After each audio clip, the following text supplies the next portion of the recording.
It's a cold one and about to get colder. It's the Bennington Show on a Tuesday. I'm Ron Bennington. And I'm Gail Bennington. Let me tell you this, folks. Put on something warm because it's crazy out there. You think I need gloves? Yeah, you need gloves. I'm walking around. I just took a bucket from home. I'm walking around with a fire. And I'm like, do-do-do-do, get it back. Do-do-do-do. It's a little Rocky thing. My friend Mike in Chicago, as you know, has Molly's Cupcakes. And they said they're taking a couple days off as to not kill the people who work there. Have them come in and... Because you can get frostbite, I think, starting tomorrow in Chicago within minutes. And in my whole life, I've never heard of people taking off work for cold. Yeah. Snow, yes. Cold day? So cold. Now, we know that Chicago is, a cold city. Coldest temperatures in the history of Chicago. Going back to the Stone Age. That's terrifying. Wind factor is 60 below zero. Big thing, it was on Drudge.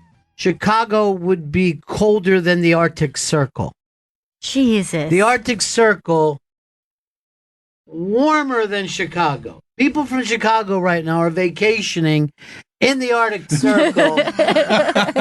Dude, negative 60 wind chill does not sound like something that should happen on planet Go to Earth. the Drudge report, Chris, and see if I'm lying. You are not lying. Chicago's deepest freeze, coldest in lifetime. Heat off in building. Midwest feels like minus 60 degrees. And then the chill map. Hit the chill map.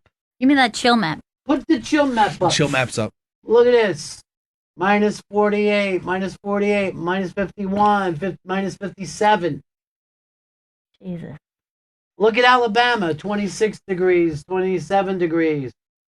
20 degrees in Tennessee. Look at fucking Florida. 74 degrees. They're not used to that. They're not. They don't know how to live in this. Dude, that is fucking nuts. Yeah, negative 60 is not a temperature for humans. That's not for humans. No, it's not even for polar bears.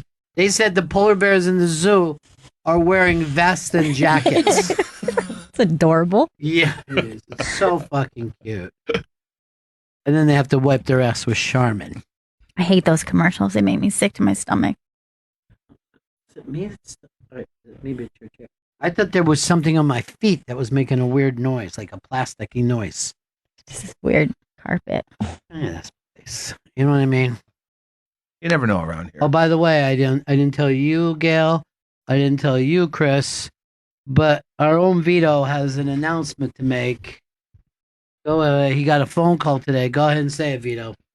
I am no longer an assistant producer. I'm now just a producer, straight, regular producer. What? Hey, Vito! Oh, my beautiful baby! Look what you done!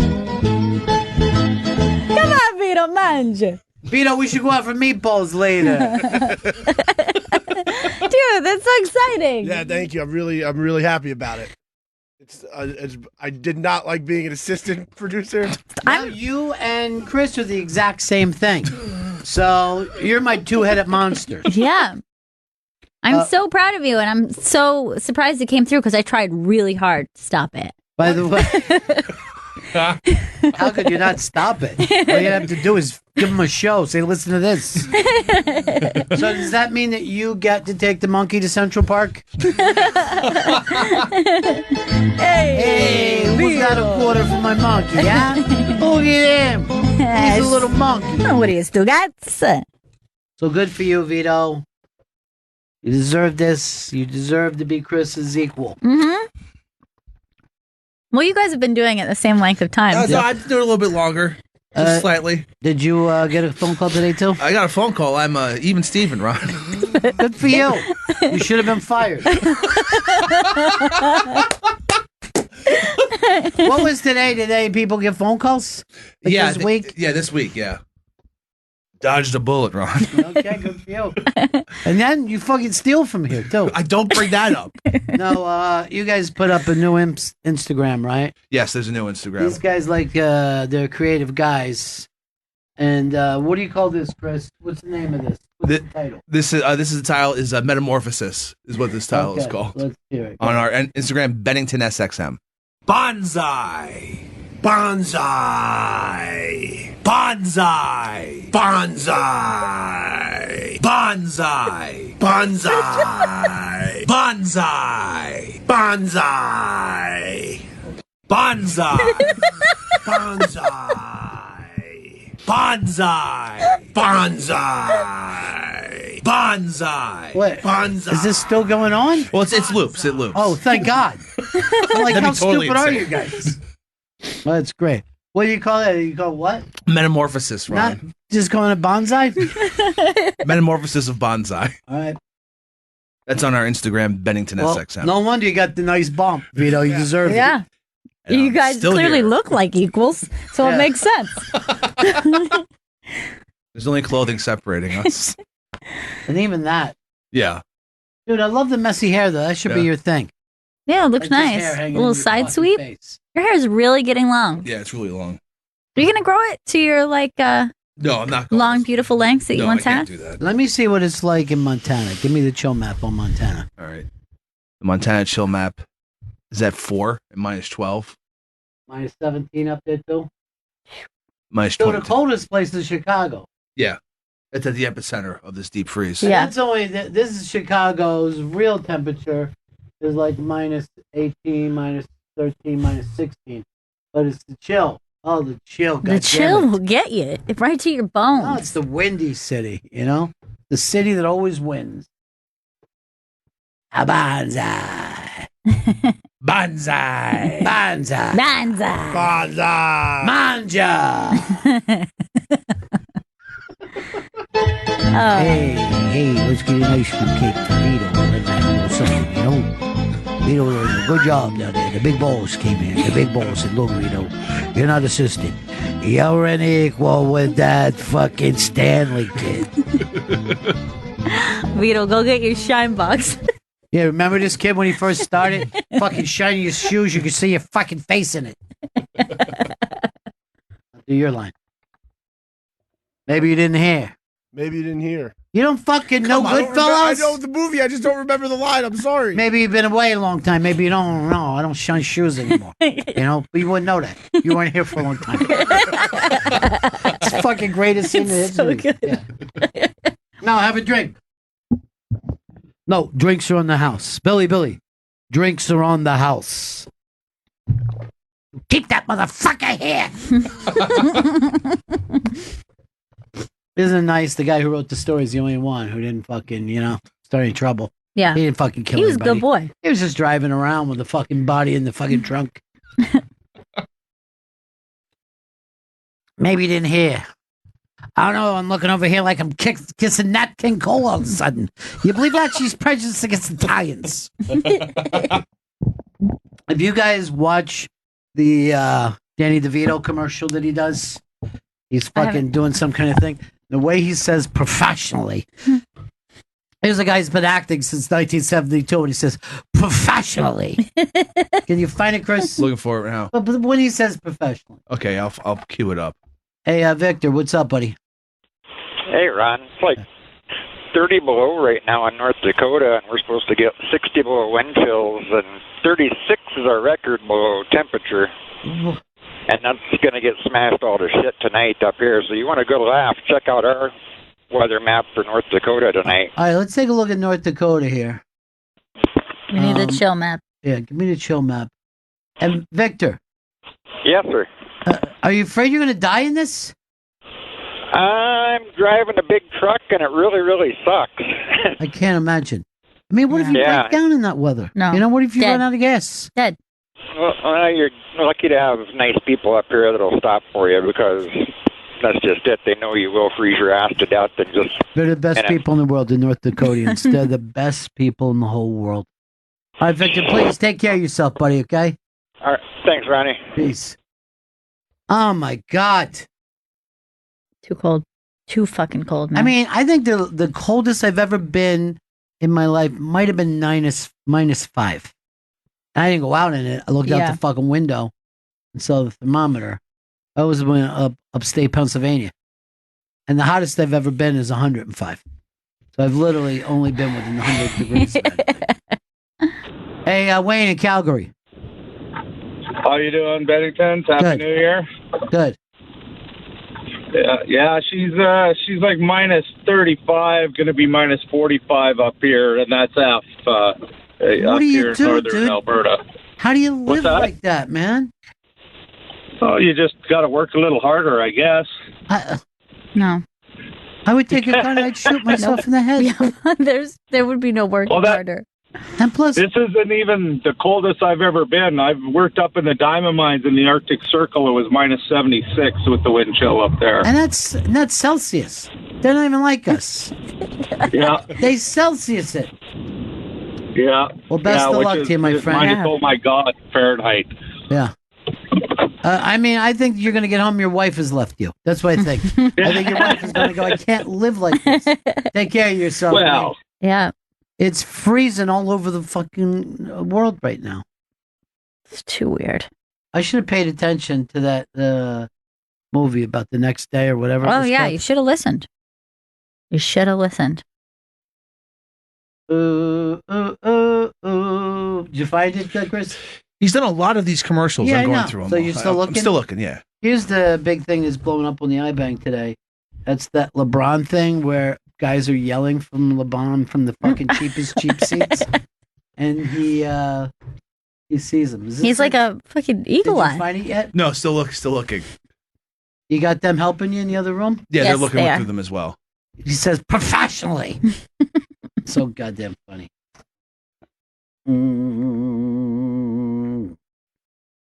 And this is sad. There's a new place to get the Ron Bennington cupcake too, though, in the middle of this fucking cold thing, and it's killing. It's Naperville, Illinois. Oh, really? A giant business what they're opening. Mike was telling me. He goes, well, I'm sure it isn't that. It's not a gym. Bam, bam, bam, bam. Come on, Earl. Move it. You got to move it. You got to move it. By the way, if anyone's curious about that Banzai, when we're playing the Super Bowl game, you can win a signed football by last year's MVP, Nick Foles, who we should also mention this. The only reason why we met him, we were invited over on Big J's show, The Bonfire. That was so fun. Nick Foles, tall guy, as you would imagine. 6'6". He's 6'6". Crazy. Brian in Calgary. Hey. Yeah. It's not -35 up here. It's -4. It's getting down to -18 at night. So you're saying the last color is what? He's bullshit. You know, how am I going to deal with the fake fucking news like this? It might be getting down to -35 way up north, but it's not no -35 in Calgary. It hasn't been -35 in Calgary since last winter. Okay. We've been having one of the best winters up here since last year. It hasn't been -35 down here all year. Here's what I'm saying, Brian. You guys got to work this out between yourselves. Yeah. You got to unite Calgary. I wish you could have exchanged numbers there. Well, he's just trying to make it worse than it seems. And at -32, we equal out. So if you felt -32, we've felt -32. Right. Well, you're just saying another lying Canadian. I mean, that's the big problem with you guys. Not gonna lie, I'm not sure I'd would be able to feel the difference. Because once we're going even in the teens, I'm just going. This is I can't. Who do you believe, Brian or the guy before him? Believe me. Well, -35 sucks balls no matter how you are. Oh no, yeah, you're right. All right, thanks. I'll believe Brian then. All right, now we got Leo in Calgary. Leo. Yeah, I'm an hour north of Calgary, and it's my temperature gauge on my truck is -10. That guy's full of shit. But that guy's full of shit. Unbelievable. Something like this would happen. Look, I'd like to apologize to every listener we have out there. I mean, this is humiliating. We need to start vetting these people. You know what I mean? We need to That's Earl. Earl runs a loose fucking phone. You know what I mean? We need to get interns Vito, when's the next internment? Starts Monday. Ooh. And we're getting somebody from Boston and somebody from LA, right? I don't think that's happening. Have you met the interns yet? I've met one. I mean, I spoke to one. I've not met both of them. And they You've not gave you met a either. fucking raise and a fucking job title. No, they just weren't available. Did you call your mom before you told us? Yes, I did. That's Aw, that's so sweet. Very excited. I think that's the one, Chris. You find it? Yeah, found it. All right, go back a little bit before so you can hear this. So this is Danny DeVito, Emmy Award winner. I'm pretty sure he's been Oscar nominated. Let's take a listen to this. Hey, hard work. You have to do more work? Every day you're nearly fried to a crisp professionally. Take it back. Like a fucking rabbit that should be chasing Bugs Bunny. Every day you're nearly fried to a crisp professionally. Can someone... Professionally. I mean, they could have taken another fucking run at that. It's a one and done for him. Yeah. Nailed it. You had a question in the hallway, Gail. I told you to save it for the air. Okay, have you ever been in a circumstance where you needed help identifying something, either like a movie or something from your youth, that it's just like you don't even have enough keywords to Google it? Right. All right. So I'll give you this example of something that's been bothering me for years, and I've never been able to look this up.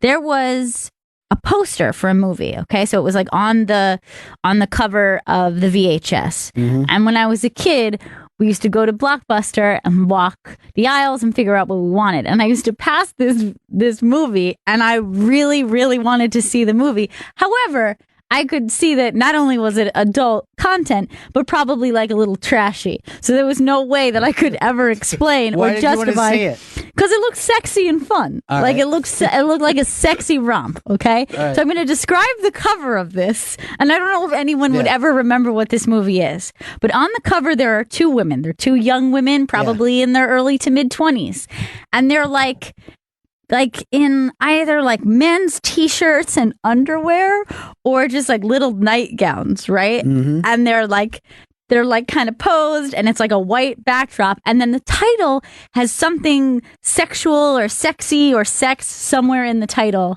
and it's been driving me nuts because I remember as a kid all I wanted to do was see this movie. I do know this movie. This would have been like early 90s. That's exactly the time period. I saw this movie, and I'm pretty sure we rented it. Maybe you just, we watched it after you went to bed. But it's called Gangbang Anal Girls. And it's so fucking good.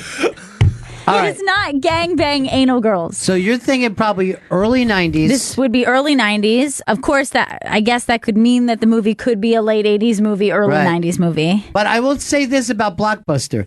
Everything that they pushed was like a year old or 6 months old. Okay. So then I would think, I would look at the cover. It's two girls. Yeah. Kind of scantily clad in nightwear, either like men's shirts and just like in their panties or something. And they're posed next to each other on a white backdrop. And it's like something sexual, sexy, like Sex in the City, but not that title. It has something to do with that. And I remember always passing me like, I cannot wait to be a little more grown up to check out this sexy romp with these two girls. And now that you're grown up enough and you stream 18 different fucking platforms, I you just don't want to know it. what it is. I couldn't tell you a trailer, anything that it would be about, but it haunts me to this day. Chris, you think you have one of these? I definitely have one of these. This was a movie. It was a Thanksgiving movie. Or at least it's a movie I remember watching every Thanksgiving with my family, and it aired on television. We didn't have a VCR. It was a Thanksgiving movie theme, I believe, and it was scary as fuck, at least to a little kid. I think there were monsters in it. A Thanksgiving horror? Like a Thanksgiving I've never heard of a Thanksgiving horror type film. Was it the night before Christmas or whatever? No, this was only watched on Thanksgiving, never watched before or after, at least in my house, and it was on TV. I don't know if it was a TV movie or a movie that was in theaters that aired, and it was scary, and it was Thanksgiving themed. All right, people think they know this. Okay, I'm very excited because if this is right, I do know this movie. Tony in Iowa. Tony. Hey, man. How you guys doing? Good. How about Casual Sex? Look it up. Okay. It's Leah Thompson, who we've had on the show. And it was the girl from Saturday Night Live was with her, right? And Dice was in this movie. Yes, he was. That's it. I need to see Casual Sex. It's the sexy romp of my dreams from my youth. This is all I wanted to see. Now, look, didn't I describe it perfectly? Yes. They're sort of scantily clad in nighties. They're like in little nighties. I will tell you this: you do get to see their asses. Really? That's all I hoped for, really. Yeah. And I didn't even know Dice was in it. That's really Dice funny. plays a character called the Vin Man. Yeah. Vin Man. Holy shit. I watched the shit out of Casual Sex. Yeah. So that's Leah Thompson, and then she was on what's SNL. Victoria Jackson. Victoria Jackson, yeah. All right, Perfect. let's see. This is amazing. And that's that easy. See, That easy. I wish I would have asked See what years year ago. it came out, Chris.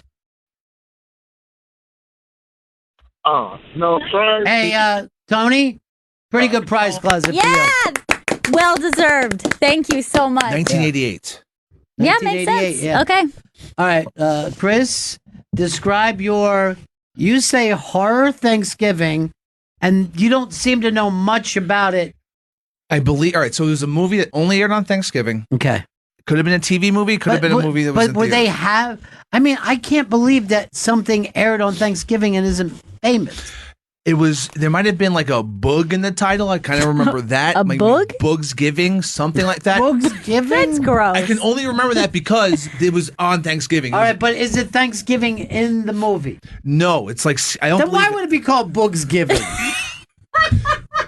Why are you saying this thing is called Boogsgiving for no apparent reason? I believe there were ghosts. These were ghosts in a house during Thanksgiving, and it was scary, and it only aired then.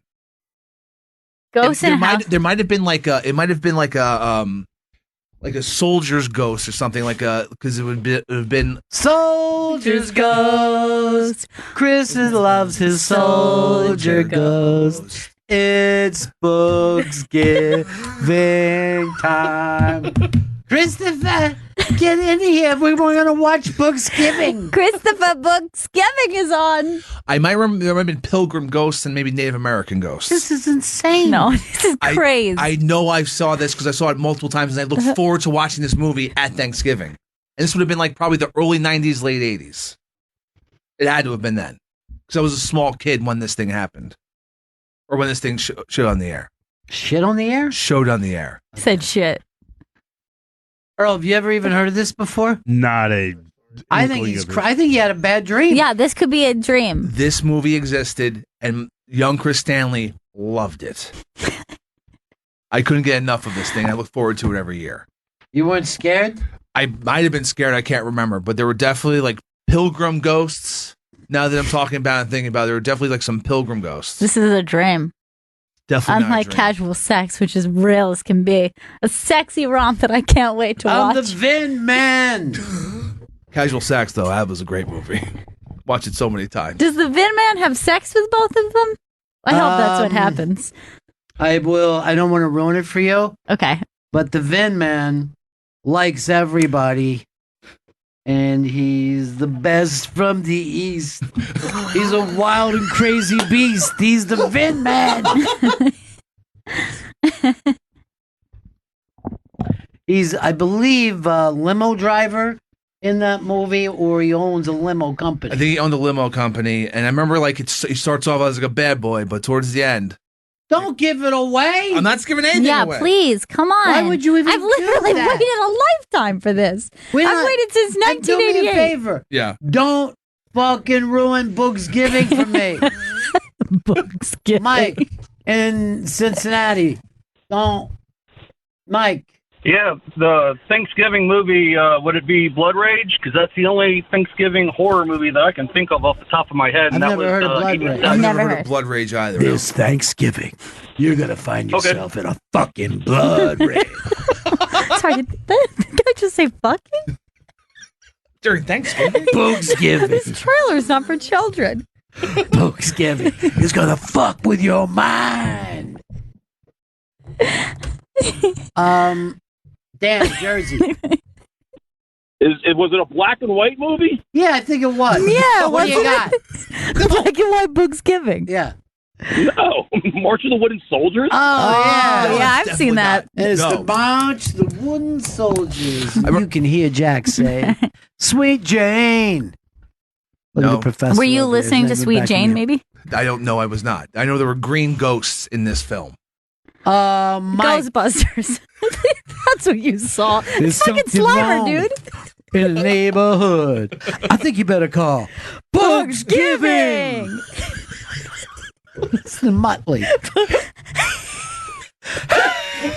Vaping. Mike. Ronnie, it's got to be Wizard of Oz. Oh, yeah. Were there flying monkeys in it, Christopher? No, there weren't. There were some sort of ghosts. Oh, you thought it was a pilgrim, but that was the Tin Man. I see how you got confused. Booksgiving. Earl, are you thinking of something that you saw when you were younger, too? Don't go with it yet. Don't go with it yet. It's Booksgiving time right now. All right? Doug in Illinois. Doug. Hey. The movie was Mr. Boogedy. It was a Disney Channel movie. Oh, shit! Mr. Boogedy. Let's see it. And it was a Thanksgiving movie, right? This is fucking it was like a pilgrim ghost in it. Mr. Boogedy. I'm going to be honest. I'm really excited for Chris because I just felt this this pleasure I've with never schedule fucking sex. heard of this. Play the trailer. All right, here's the trailer. You cocksuckers are gonna fucking freak out when Mr. Boogedy fucks with you. Hi, honey. Did you sleep well? Not really. I love that guy. What you need, Jennifer, I think is I a good recognize her, too. breakfast. Start the day off right. That's right, Jennifer. Eat the eggs! Oh. Yikes. What's this, the trailer?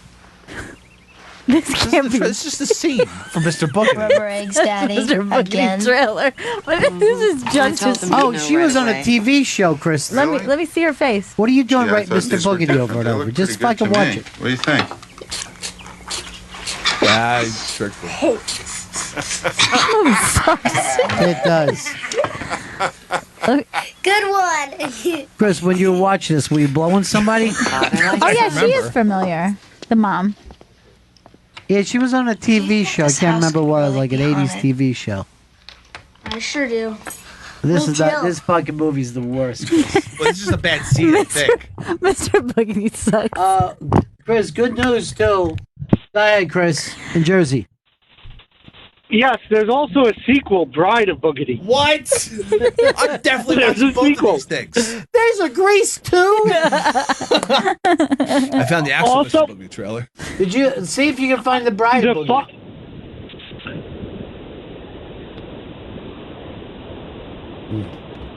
Bride of Boogedy. Oh, wow. Mr. Boogedy's terrifying. Oh yeah, he is pretty scary. That's Mr. Boogedy? Yeah. What's wrong with his face? I don't remember. I don't see any of this, Chris. I don't understand why this would come on Thanksgiving. Neither do I. That's why I was so confused and He thought perplexed. it was called Boogsgiving. We got to put a film festival of these lost fucking treasures. Earl, did you think of one? I remember there was this blaxploitation movie that I saw. It was so cheaply made. It was made, I think, probably towards the end, 75, 76. And I think it was I think Isaac Hayes was in it. And what was it about? Basically your typical guy against the mob thing. And I just I can't find it. You can't really look it up anywhere. And it drove me crazy. Why don't you try Isaac Hayes' IMDb? That could work. Go to his IMDb right now. I mean, Chris didn't know the actor who played Mr. Boogedy. Yeah, I kept just Googling Boogsgiving and nothing came up. By the way, Just once I don't a think year. there's anything Thanksgiving about this. You just saw it one year at Thanksgiving. That's where you got fucked up, Chris. All right, here's Isaac Hayes'. 1975. It seemed like a good idea at the time. Probably was Escape from New York when he played the Duke. Earl, that's the only one. It's either Truck Turner or It Seemed Like a Good Idea at the Time. It seems like a good idea at the time. 'Cause I remember Truck Turner because Truck Turner was actually a song too. I don't know. All right, here's Tom. Tom in Ohio. Do you got a movie that's driving you crazy? Yeah, I don't remember a lot about it. I know that these guys were trying to smuggle out some top secret stuff, information, and when they arrested them, all they had was these VHS porn tapes. But and they kept watching them, trying to figure out, what the deal was. And the one guy noticed the stripes in the background on the wall kept changing between scenes, and it turns out it was barcodes. They were smuggling the information out using barcodes in a porn movie. Now, you don't remember one actor in this movie? I don't remember anything other than the fact there were barcodes in a porn movie. Is all I can remember. Do you remember about what year it would have been? I'm going to guess 70s. There's something about the secrets being in the barcodes that seems oddly familiar to me. And I know I'm sounding like a psychic right now. But there's something about that premise. I'm going to put you on hold, but don't hang up, Tom. Let's see if we can't work this one out. So all we know about this movie is that they couldn't figure out how they were doing secrets. Yeah. But they were putting it in the barcodes and then reading it through there. I'm going to guess the Chinese or Russians. We really haven't had much trouble with Argentina when it comes to that. And we're thinking the 70s for this movie, right? He's thinking the 70s. If it's VHS, though, it would be an 80s movie. Good fucking clue, Chris. Detective. Yeah. Detective Stanley. And I'm telling you, it seems familiar to me. That's weird. All right, Joe. Joe in Allentown. What do you got? Hey, I need help identifying something. And it's not a movie, but maybe somebody can help me. All right, go ahead. It's when I was really young, 40 years ago, kids used to tape together cans, soda cans, poke holes in them from end to end, and then pour rubbing alcohol and shoot fireballs out. You ever hear about that? I've never heard of that before. No, I've never heard of it either. Was there any barcodes in it? I'm trying to look it up on YouTube. I can't find it anywhere if anybody knows about it. All right, we're going to put you on hold. Hold on. Hey, Turtle, what do you need, buddy? Hey, Ron. I've got one. It was about a guy who was a doctor, and his name was Bronze, I think. And they were like in Indonesia or someplace, and there were like these floating green snakes through the air. And I wish I knew more about it. Now, if it was Mr. Bronze, I think that's Reservoir Dogs. Let me go over all the names. But I'm fairly sure there was a Mr. Bronze. No, this doesn't sound familiar to me at all. No. Now, what's with the floating green snakes? Magic? I did this with myself not too long ago, and I solved it. Oh, yeah. That's lucky. And it was a movie. It must have been like a fucking, just a cheap movie, but it was called California Dreamin'. And now I'm dying to see it again. So go look it up, Chris. California Dreamin' probably would have been late 70s.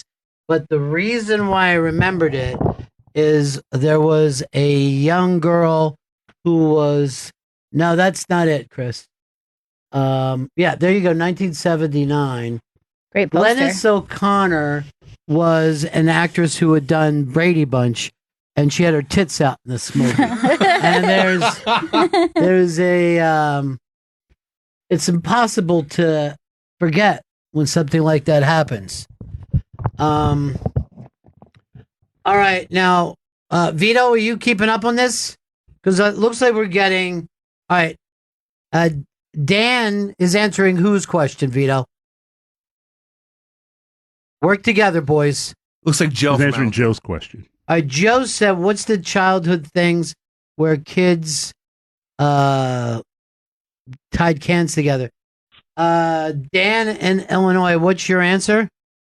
My answer, we did this all the time, called Polish cannon. Let's see if we can look up Polish cannon. that's what we called them. Right. It seems like it's slightly racist. Yeah, slightly racist. Yeah, but a the little Polish bit. people. Well, And you use tennis balls. Look at it. Yeah, duct tape that's together. Duct tape and tennis balls was perfect. And they didn't flame either. They just shot a million miles. All right. Thank you very much. I'm Yeah. sending you into the pretty good prize closet. Good job. And wait, where was he at? Joe. Oh yeah, Joe. Yeah. Joe, if you go to YouTube, look at Polish Cannon. Polish Cannon. Got it. Yeah, thanks.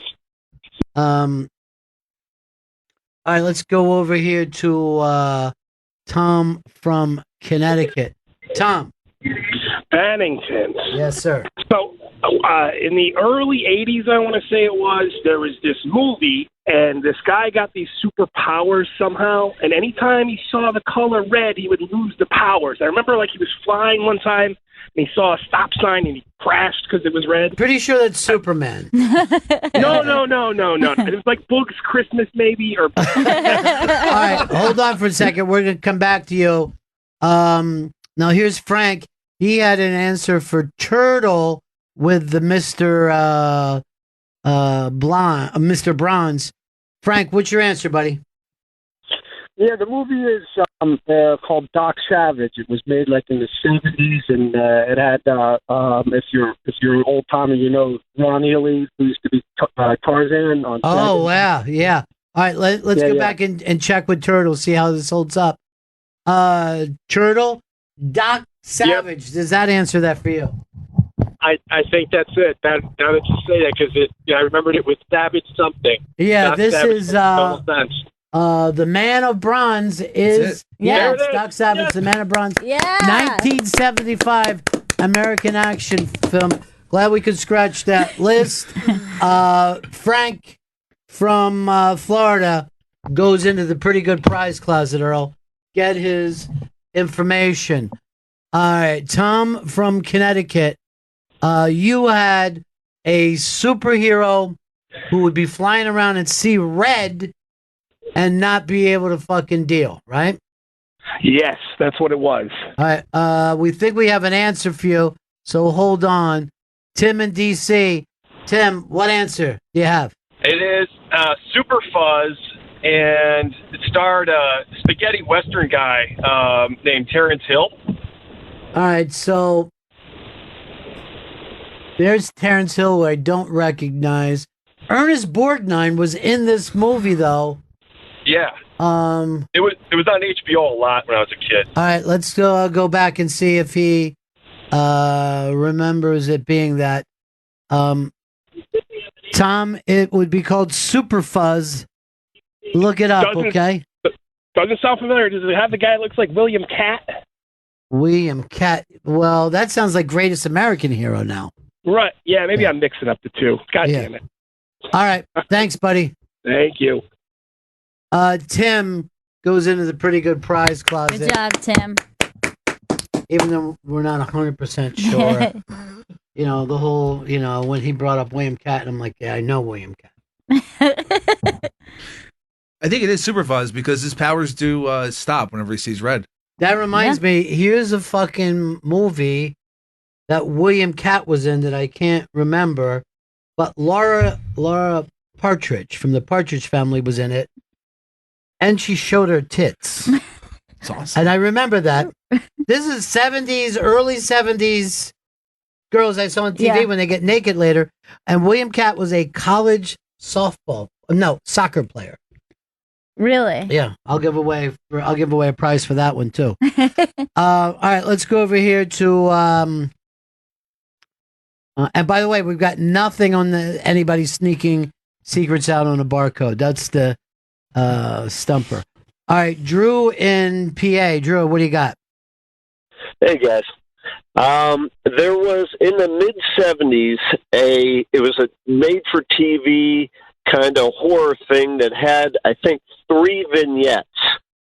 But one of them, I can't remember the other two because the one scared the shit out of me as a little kid. Yeah, go ahead. Give it to us.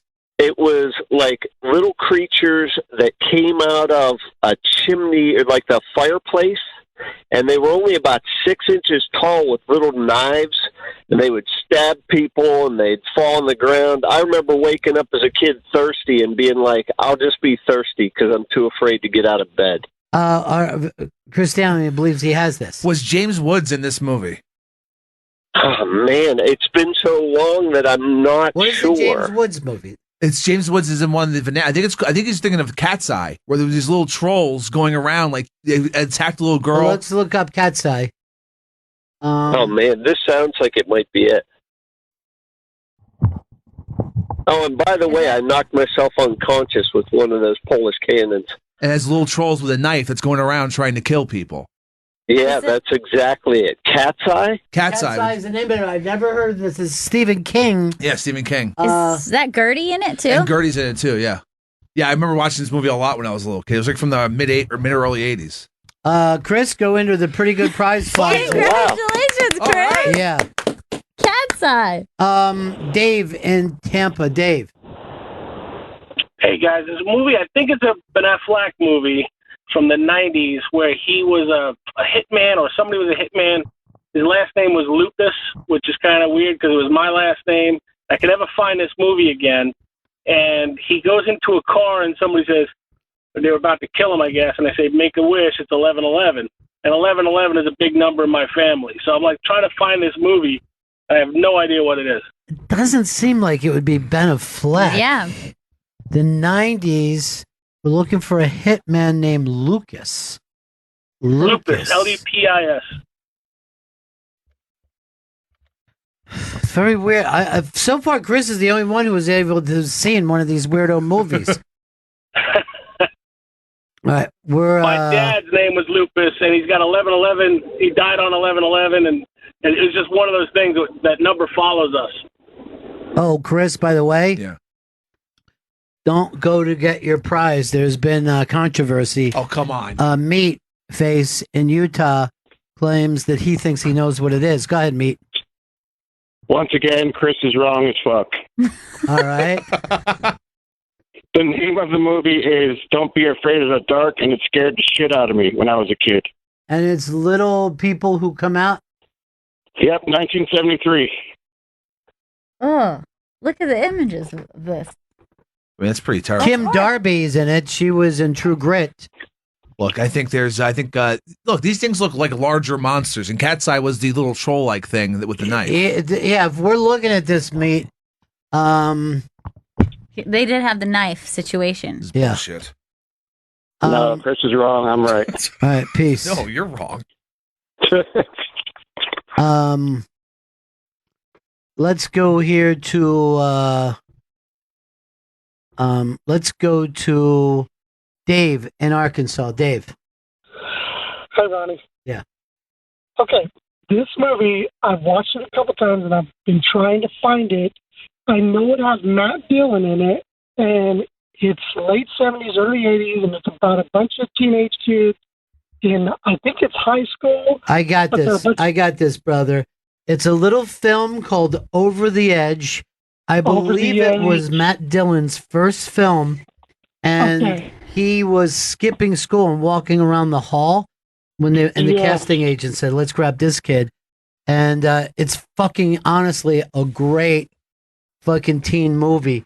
The kids kind of take over the town. I actually only saw it for the first time a couple years ago, and it's fantastic. It's such a good movie.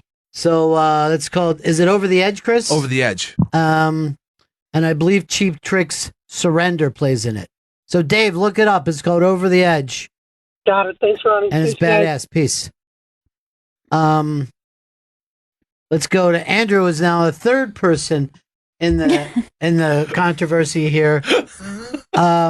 Andrew, what do you got? Hey, the TV movie, I'm pretty sure that guy was talking about. It was like three movies in one, like three little, plays, and it was called Trilogy of Terror. It was 1975. Trilogy of Terror. Let's take a look at it. Okay, so this guy does have like a little spear or something. It definitely was Trilogy of Terror. Come on, Cat's Eye. Look at that fucking thing. I mean, it's pretty scary. You suck, Chris. No, you suck. You don't know He anything looks about like a Mr. Potato Head lost his shit. Oh, look at the lady with the teeth. Yeah. Trilogy of Terror looks like it was made for $1.38. Hey, let's go over here to David in Tennessee. You need some help. Hey, Ronnie. Back in the mid-'70s, when I was in elementary school, they showed a film about a lady that gets stoned to death, and it was terrifying. I don't even remember why they did it. Did any of y'all watch that? No. Just shown. Was it Cannibal Holocaust? That creepy movie? Why would they show Cannibal Holocaust to kids? It probably was a religious movie, Chris. Okay, good point. Oh, maybe the cannibals. Kids, it's snowing today. We're going to watch Cannibal Holocaust. I hope it doesn't make any of you Jewish kids upset. Now, Rick in West Virginia, go ahead. Yeah, I was thinking the Affleck movie in the 90s where he's the hitman, I think might be called The Accountant. That's like 2-3 years old. Yeah. And that's why I didn't say it. Peace. Yeah. John in Ladies' Night in Buffalo, what do you got? Ron, I think I got your movie. Yeah. With Susan Day's tits. First Love? First Love, let's take a look at it. There it is. First Love in 1977. Nice. And then I had the next guy's too, but I forgot what he was looking for. The two guys before I had his, but I lost it. Yeah, well, it doesn't matter because one prize per customer. John, you're going into the pretty good prize closet. Way to go. It's a pretty good prize. I'm going to let Vito try to catch up here because he's slow as fuck on this. I mean, seriously, Chris. He's slamming phones and Vito's not fucking moving. I think that tile's gone to his head. You might be right. You really want to strip him of that title, don't you? You can't talk to an equal about that. Like when he was subordinate, it was fine. But now he's got his colors.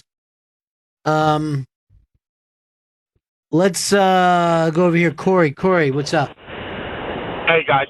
Yeah, there was a movie. It had Henry Winkler and I think Sally Field, and he played like a Vietnam veteran. Oh, I saw this movie. Across the country. Yeah. At the end, they played that song, "Carry Away My Wayward Son." Yeah, so it would have been about 77, 78. The Fonz was a big star, and here he was playing a movie where he had post-traumatic stress. Right. And at called the end, he had like this big flashback. Yeah, it was called Heroes. It came out in 1977. It was a bomb. And there was also a movie he did around the same time where he played an actor who could only get jobs as wrestling matches. I thought it was hilarious. Also bombed. And they go, look, Fonzie, you're just Fonzie. That's just you. You're no hero. You're the Fonz. You're the Fonz.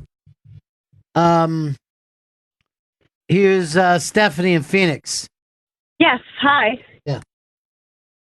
There was a short story called The Lottery that was written like a number of years ago, and I think that the movie about the woman getting stoned was based off of that short story. Go to the one in 1969, Chris. There's no way that would have been Ben Affleck. I think I did see this before, or maybe I read the story. I definitely read the story, and it was a way. You of might have read the story, together. Yeah. I read the story too. Yeah, I never saw it. Then it also reminded me of that other story, The Lady or the Tiger. Remember they had you read that when you were a kid? There was two doors. Oh, yeah. One would be a beautiful woman. Oh, yeah, The other, a tiger would come out and bite you. Stephanie, we're going to give it to you. We think okay. We think you're dead on. Pretty good prize closet for you. All right, let's go to Jeff in Virginia. This is a gal who needed her own help, and now look, you're helping other I'm people. helping other people, and like I feel like I'm paying it forward. You know what I mean? In a weird way you are, and I saw that film, and I thought Jay Moore was spectacular in it. Jeff in Virginia. Bennington's. I got a movie that came out in the late 90s, maybe, I don't know, before that, but it was playing in the late 90s on public TV, like the antenna TV.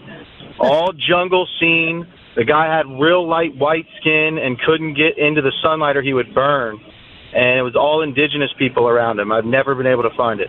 I was going to say jungle to jungle, but lost it. So there's an albino among them. Is that what you're saying? Correct. He's like the guy that is in. He's a foreigner that lives there, and he has money, and he has to be under shade all the time. Big fat guy. Oh, this is the fucking Marlon Brando movie. Oh, Island of Dr. Moreau? Yeah. And then the people are like fucking animal people? Yes. Yeah. Yeah. Island of Dr. Moreau. Gail, go into the pretty good prize closet, or just take Chris's. Yeah. Just want that prize. Hayden in Fargo. Hey, how's it going, guys? Good.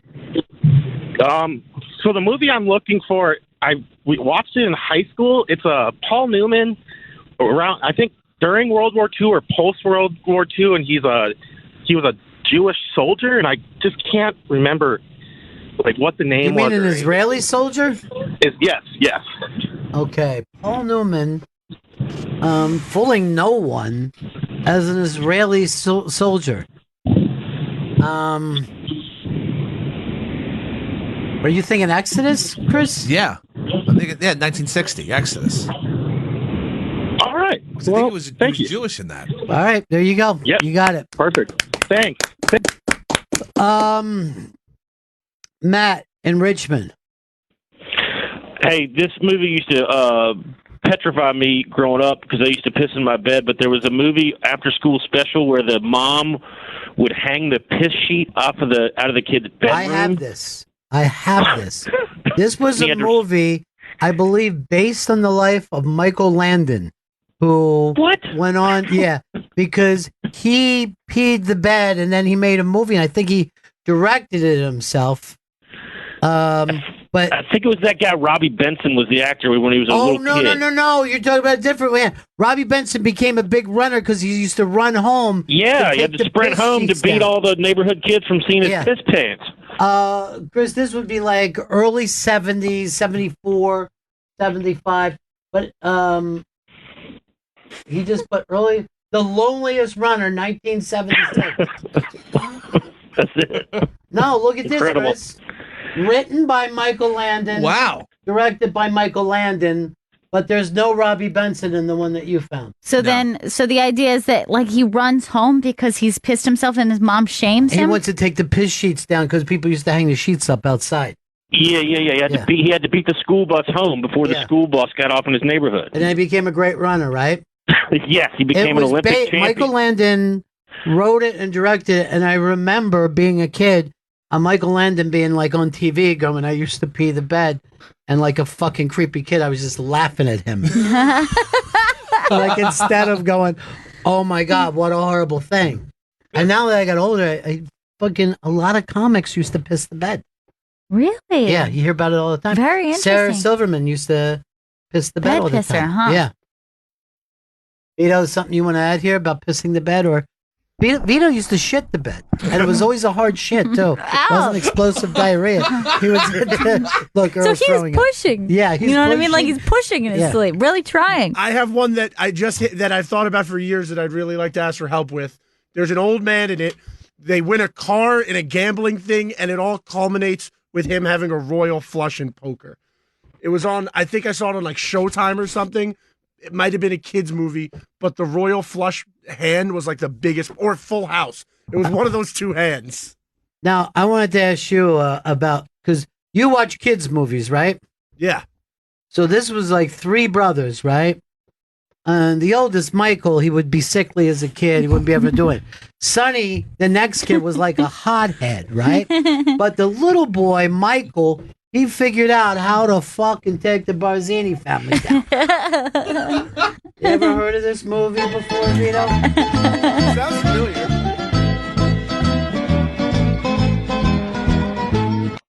Hey, let's go over here, Ben, Atlanta. Hey. Yeah. Hey, Ronnie. Hey, man. So, all right. So you remember when cable came through the neighborhoods? And, yep. So it got installed at the house. And this movie, I don't remember anything about the plot except that there was a topless girl frolicking in a pool behind a mansion. and literally the first time I saw a woman's tits live on television versus a Playboy. That's all I can remember about it. Yeah, that's a tough one. I mean, it's a mansion. Let's see. A woman in L.A. in the pool. Tits, pool. Topless. Tits pool movie. Brooks. Tits pool movie. Brooks, what do you got? Brooks. Daphne Coleman. It's an 80s flick. That's it? Video game, little boy, he's into video games like Atari, and he's got government codes on it. And he All right, you know yeah. this one because he was pretending his dad was the spy, right? It was Daphne Coleman. And I was like, it's fucking Daphne Coleman. It can't be Daphne Coleman. I mean, I just didn't make it. What was the movie? It's War Games. No. War Games was the computer. No, that's okay. Roderick. No. Cloak and Dagger. Cloak was and the name. Dagger. That's it. That's it. Cloak and Dagger. Look it up. All right, Dave in Tennessee. What do you got? What do you need? Hey, this is a candy.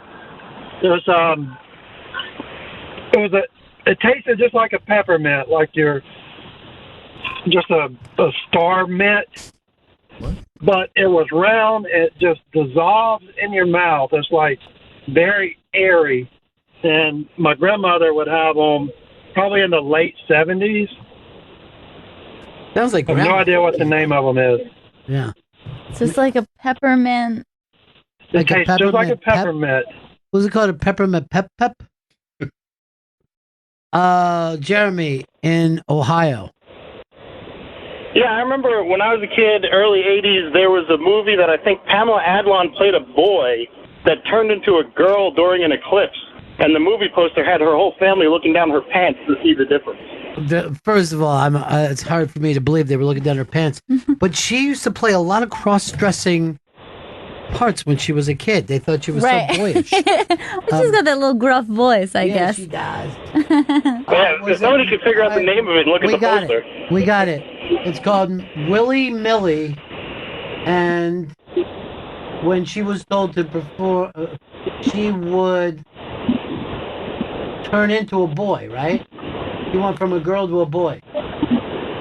Yeah, during the eclipse. Yeah, Willy Millie. That's the name of it. Okay, All right, you. peace.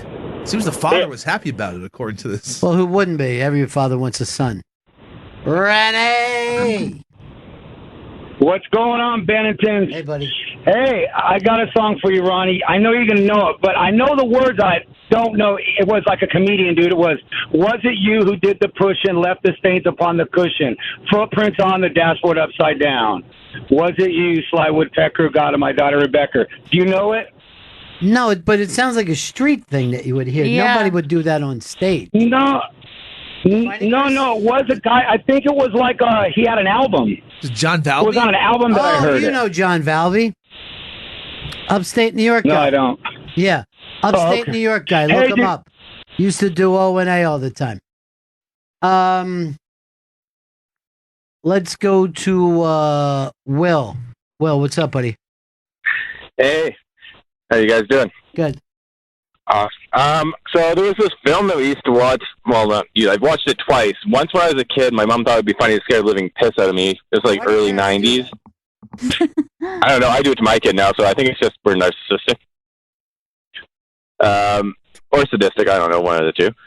But it had like these, I can't remember what they are, something massive ass lizards that were not supposed to be where they are, but they just terrorized these people's houses and broke in and killed people. So lizards that they lick you, you die.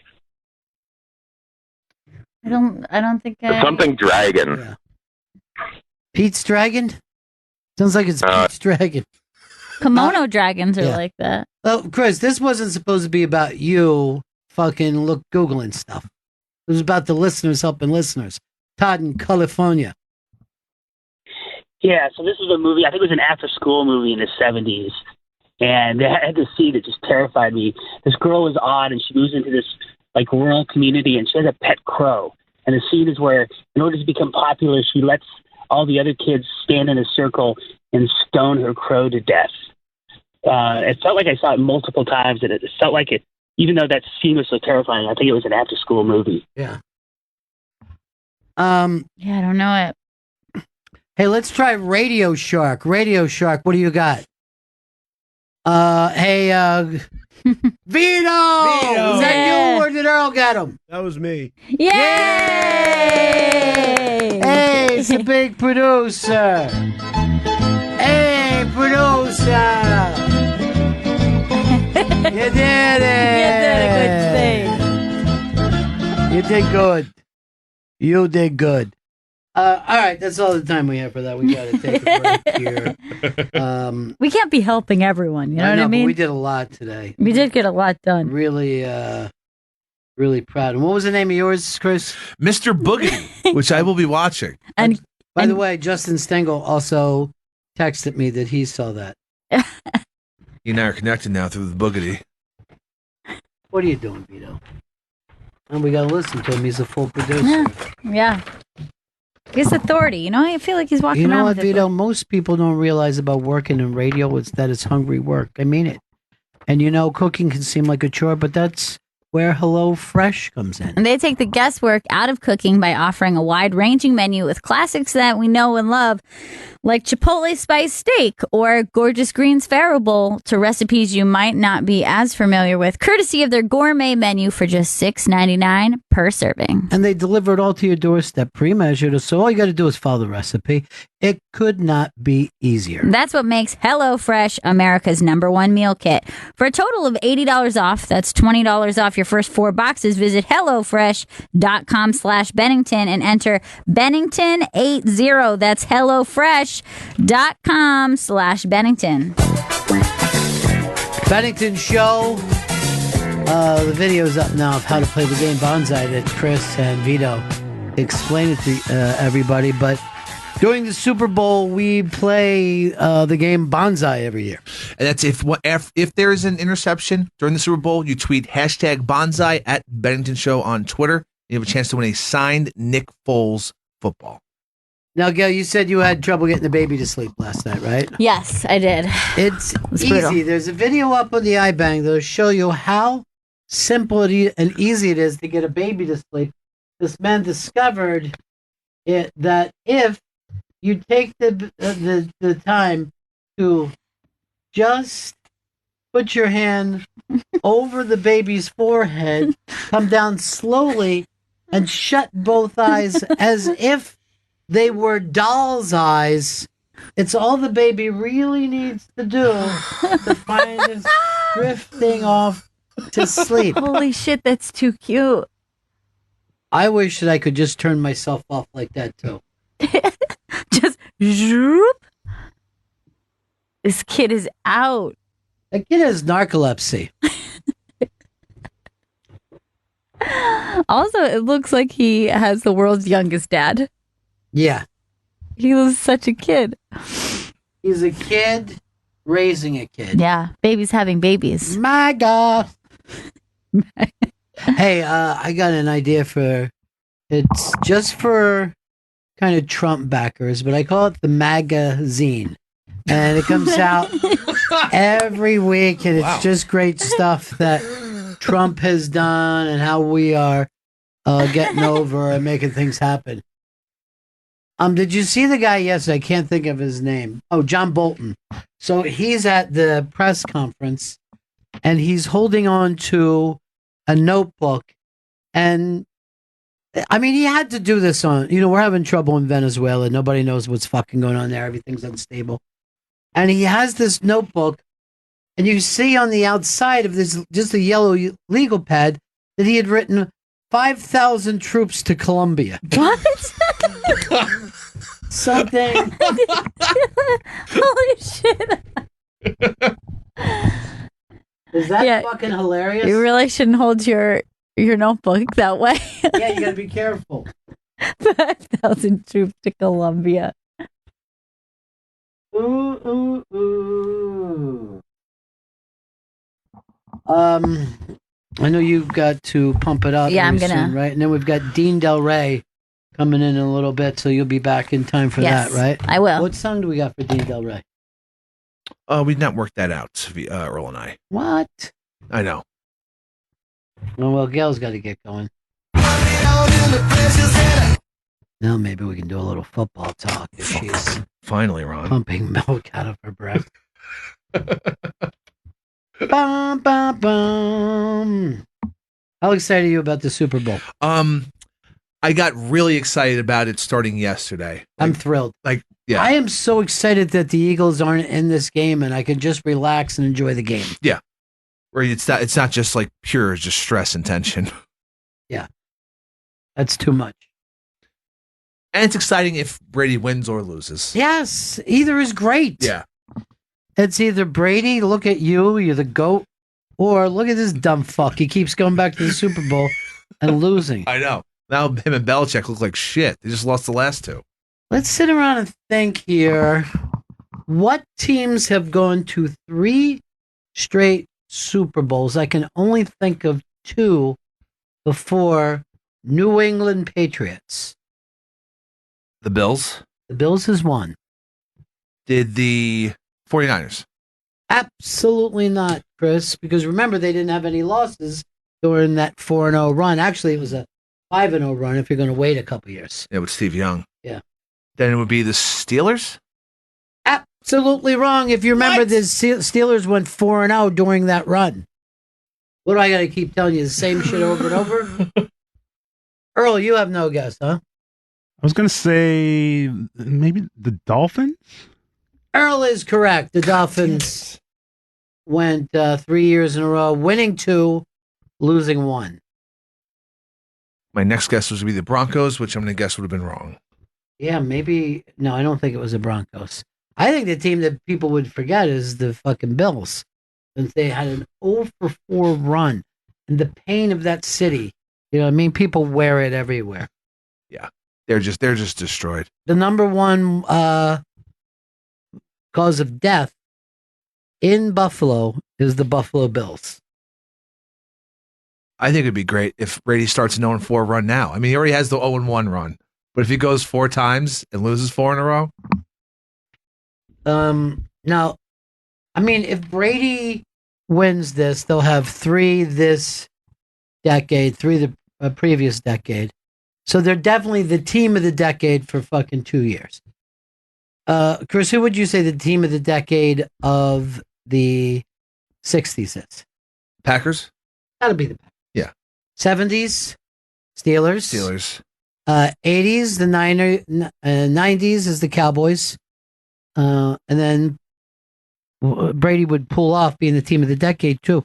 But even if he loses this, they're probably still the team of the decade. Yeah, just because it's dominating that division and just getting to so many goddamn Super Bowls. Just because no one else has won 2, right? Has anyone won 2 this decade? Nope. Russell Wilson had a chance, did not. Right. I think that was the only person to repeat. It's not a person, it's a fucking team. I mean, Chris, this isn't boxing. They had other people besides Russell Wilson out there?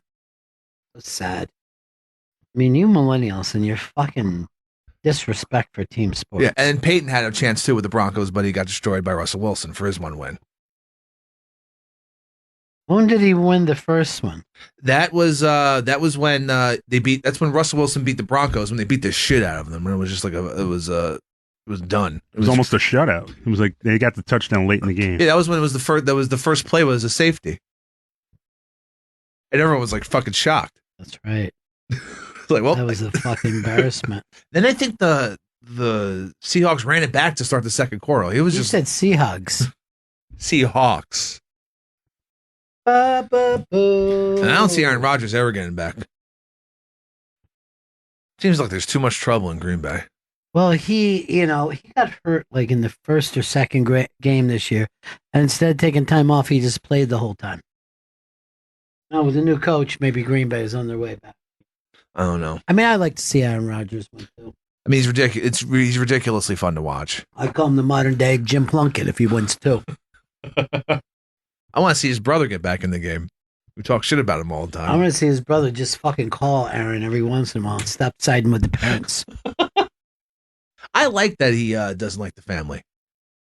Why? I think it adds something to his personality. I think I enjoy that storyline that they fucking always like to talk about. Look, I'm sure he's lent a lot of money and saw none of it come back his way. Definitely. God knows what his parents are doing. I'm sure they acted like it never happened. Yeah. He's going, isn't there something you want to bring up? I'm sure it's all going in their nose. That's fucking what you're saying right now. You could be sued for. Allegedly. Just say that's Chris Stanley allegedly talking. do. Flat sent me that it's 70 degrees in West Palm Beach. Or as he likes to call it, sunny and a chance of bindles. That's good. Yeah, pretty cool. do. Chris Stanley, I can't believe that you're not interested in drugs anymore. You used to be so interested. I mean, like when I stopped smoking. You were a regular guy. Yeah, I know. I was eating pills, smoking a ton of weed. Too much weed, to be honest. There's no such thing, man. I think there is when you're eating edibles and vaping at the same time. Sounds like somebody's got a weak fucking head. Now people tell me about CBD. Maybe I'll start eating that. Even though it yeah, doesn't but get you high. That doesn't get you high, right? I think I've eaten some of it, and it seems to make you less anxious. I don't know. I feel like it's just like a placebo effect. I don't know. People swear by it. I know this. The other kind, if you rub it on your fucking calves or something when you're sore, you're better in a heartbeat. Heard the same It's thing. a miracle drug. Yeah, that's what they're saying. Doesn't get you high, just helps you. We're going to get high. Send Vito in. I want to congratulate him again. He's walking around here like his shit don't stink, Ron. Well, it does. I went in the fucking bathroom. His shit stinks a lot. Congratulations, Vito. Thank you. Look at the big man. You taking your mom out for dinner? Yeah. She said Peter Luger's. Wow. That's what she requested. I said. Have you been to Peter Luger's? I've only been to the one in Long Island. I never went to the Brooklyn one. The Brooklyn one is the one. Yeah. The one in Long Island is something to fucking, One time, Big J said, I want to take you out to Peter Luger's. I said, great. And then he goes, what time you want me to pick you up? I go, I'll fucking meet you there. And he goes, no, the one on Long Island. What? I go, I'm not going all the way out to fucking Long Island like an idiot to fucking eat a steak. That's preposterous, Ron. Thank you. Back me up. Since he fucking puts you in his love circle. There's a few steakhouses out in Long Island I like to frequent. Why are you going the opposite of me? Well, I was just bringing up Long Hey, Island are you steakhouses. invite me with your mom? You can come too. Everybody can come except Chris. What? And Earl. Are you guys going with anybody else? No, it's just going to be me and my mom. Great. Did you tell I'd love Ian? to join. Your man crush? Well, it's just a friend. I don't see what's so weird about me having a friend. Who's your friend? He's making fun of me because me and my friend Ian hang out every weekend. Here's the thing, because Chris fucking stopped being friends with Dave as soon as he couldn't use him anymore. Look, Dave is blocked. I'm on the Shizer list. I don't want to be on that Shizer list. Maybe if I get off that list, communication lines can reopen. Until then, Ron, nothing. I wrote to his, you know how he puts up pictures? Yeah. Tonight is his show. And I go, let's get Chris Stanley on the show. I figured it might be a way to, I want everybody to be friends again, That'd be nice, right? Ron, in a perfect world, yeah, everyone would be friends. But no, not when there's Shizer list. You haven't done his fucking show in forever. And it's been a very long time. And you're over that fucking Gaslight once a fucking week. Yes, I Which am. was why probably McClure didn't have bigger fucking plans for you.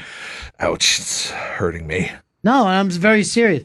Because he asked me, he goes, what do you think of Chris? I go, here or a Gaslight? You brought that, you were the one to bring it up. Yeah. And then I told him, I go, most of the equipment they have down there came out of our fucking studio. I don't know why you're laughing. Sometimes there's a mic laying around. Who knows what happens to it? Good.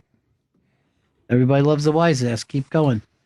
In the meantime, you take fucking a guy who loved you and basically taught you radio, Eastside Dave, you shit down his throat. I wonder, well, then it's appropriate I'm on the Shizer list because he's eating mine. There's only two things in life, and guys, come on in, gather in and take a knee. Okay. It's time for Coach Bennington's life advice. There's only two things in life that matter. Loyalty and royalty.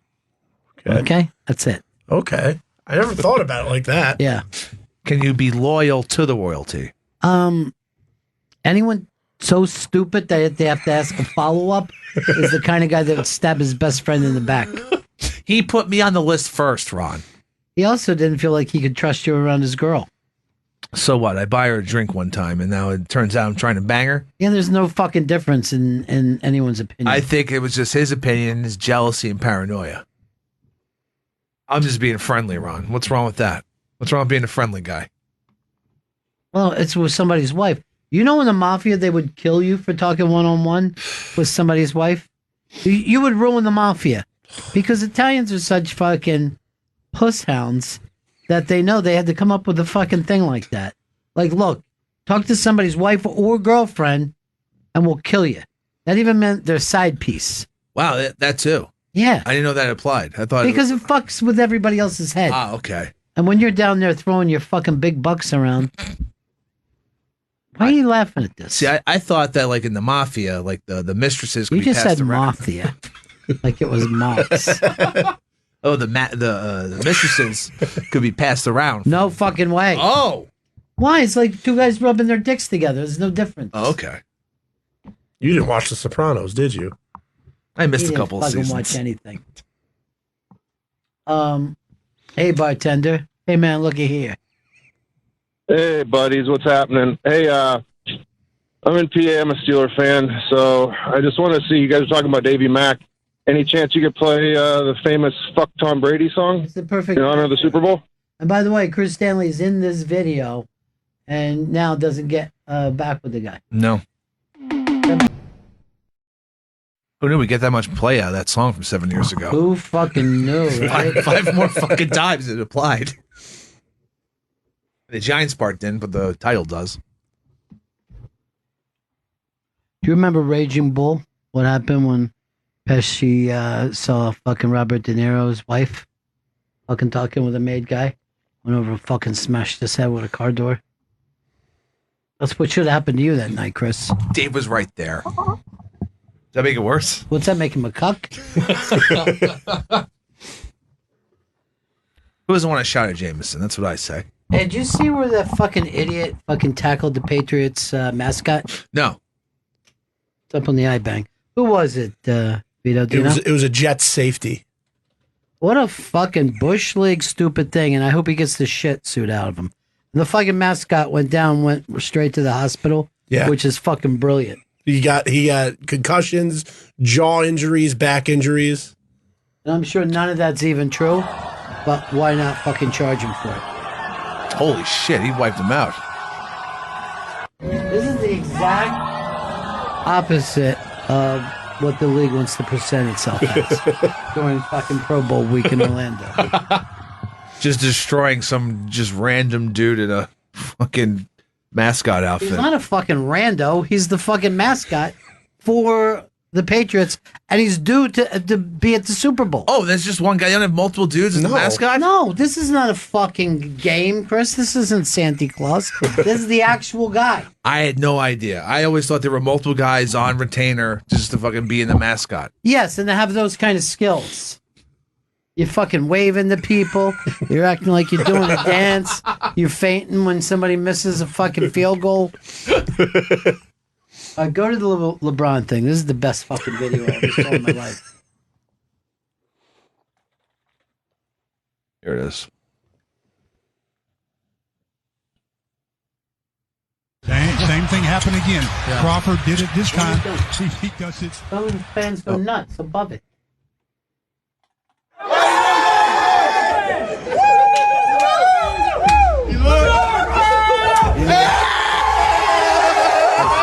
Okay.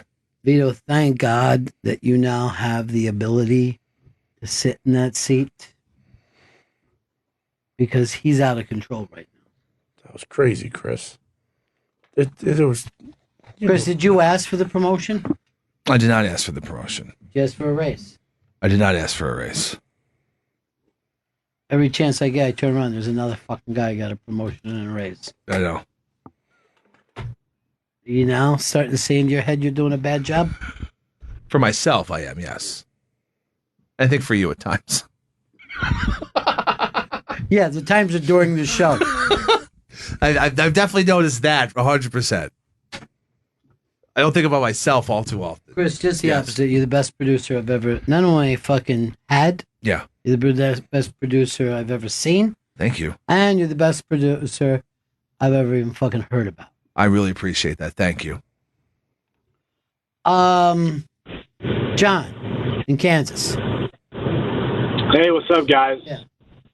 I'm kind of a new listener. I'm a big-time Chiefs fan, and I was at that AFC Championship game, and that really hurt. But I am not watching the Super Bowl because I am just sick and tired of the fucking Patriots. Look, here's the thing. I didn't like Iraq, but it didn't mean I didn't watch the fucking war when it was happening. How many Super Bowls you think you're going to get in your life, John? How many fucking Super Bowls? You know how many Super Bowls fucking James Dean had? 0. Zilch. Jack Kennedy never saw a fucking Super Bowl. I never thought of it like that. You got to think of it like that, Chris. Oh, my God. Martin Luther King never saw a Super Bowl. Here's a Super Bowl lined up, literally $1 billion show. What do they charge you, John? Nothing. All they want is your time and to enjoy some commercials. Now I know your team lost. Guess what? I was pulling for you. I would have loved to seen you guys in the Super Bowl, the two young guns. It didn't happen that way. You got to be a man now. Yeah. You got to be a man. Buck the fuck up, bro. Watch that game. No. Watch it in your Chiefs gear. Fucking represent. Yeah. Say a fucking silent prayer. Please let us be here next year. Please. You got Mahomes. Be happy with that. Just fucking enjoy the game. How come nobody's calling him Mahomes boy? Or when he wins, it's been a Mahomes invasion. Homie don't play that. What do you mean? Like homie don't play that. Sounds like somebody's a racist. Bro. It's from the Living Color. In Living Color. Oh, God. Fucking racism. I might as well be sitting here with George Wallace. Living Color. In Living Color. And say in Living Color. Oh, in Living Color. Not the Living Color, not Living Color. Corrected myself there. Now, I've never missed a Super Bowl in my life. John, I know his fucking disappointment. You don't think I wanted my team there? But I'm not going to sit around crying like a Saints fan. Yeah. I missed almost all the Super Bowls from the 90s, and I feel terrible about that. Why? I don't know. Like, my parents didn't put it on, and I don't think I had a lot of friends. Well, you too busy getting pegged? Probably. The little fucking Why did you 14. have fucking friends as cool as you were? I don't know. I guess they didn't think all the Marlboro gear was cool that I wore. What were you doing? Fucking reading fantasy like a nerd every fucking Super Bowl? That's a good chance that I was actually reading You fucking see why Lord of the you Rings. can't go out with me and the Cleese family Yeah. to get some nice fucking beautiful steak. They're going to mock me while I'm By the dicking way, around. That's so sweet that your mom would want to do that with you. Yeah, I'm looking forward to it. She was ecstatic. I've gotten texts constantly about it today. Think she's finally going to put out? It's my mom, Chris. You have any fucking respect for moms? It's like she's having a good day, and she listens. So she's listening right now as you fucking make fun of her on her good day for her. I was a serious question. The serious question is this, Chris. What are you doing with your life that this kid's moving on up to the Upper East Side, and in the meantime, you seem to found the glass fucking ceiling for alcoholics? Who would have known alcoholism has a glass ceiling? Yeah, nobody would have known. Or a glass floor. I don't get it. I don't get it either. I don't know why I said that. Like a glass bottom boat tour? Sure. Like you're drunk on a glass bottom boat. In Nassau? Larry in Utah. Hello, Mr. Bennington. Hey, what's up? A day or two ago, I bought a greatest hits album by Jim Croce, Photographs and Memories, his greatest hits. Oh, see if I got a name. I got an Amazon there. Should be nice. It is, sir. It's track number 8. Yeah. It's What track about number 8. Time in a Bottle? That make the fucking the best stuff? Yes, it did. That's track 5. Great. But reading all the credits, because I do those kinds of things, it says, and I quote directly off the CD itself, produced by Terry Cashman and Tommy West for Interrobang Productions. This is crazy. First of all, I didn't know what Terabang even, but that's the same place. Wow. Because Cashman and West are the guys They fucking own the Interrobang website. I never knew that. Maybe they did Well, get they time in a they bottle produced one the way or music. another. Ooh. If I mean, the could fuck copyright on the time music in a is 70. bottle, the first thing that I'd like to do. Earl, you're the fucking professor. You're the man from the College of Musical Knowledge. Were you familiar with Interbank Productions? I was not. I was familiar with Terry Cashman because I think the name Terry Cashman. Yeah, because you're always like, "Where's the cash, man? Where's the fucking cash?"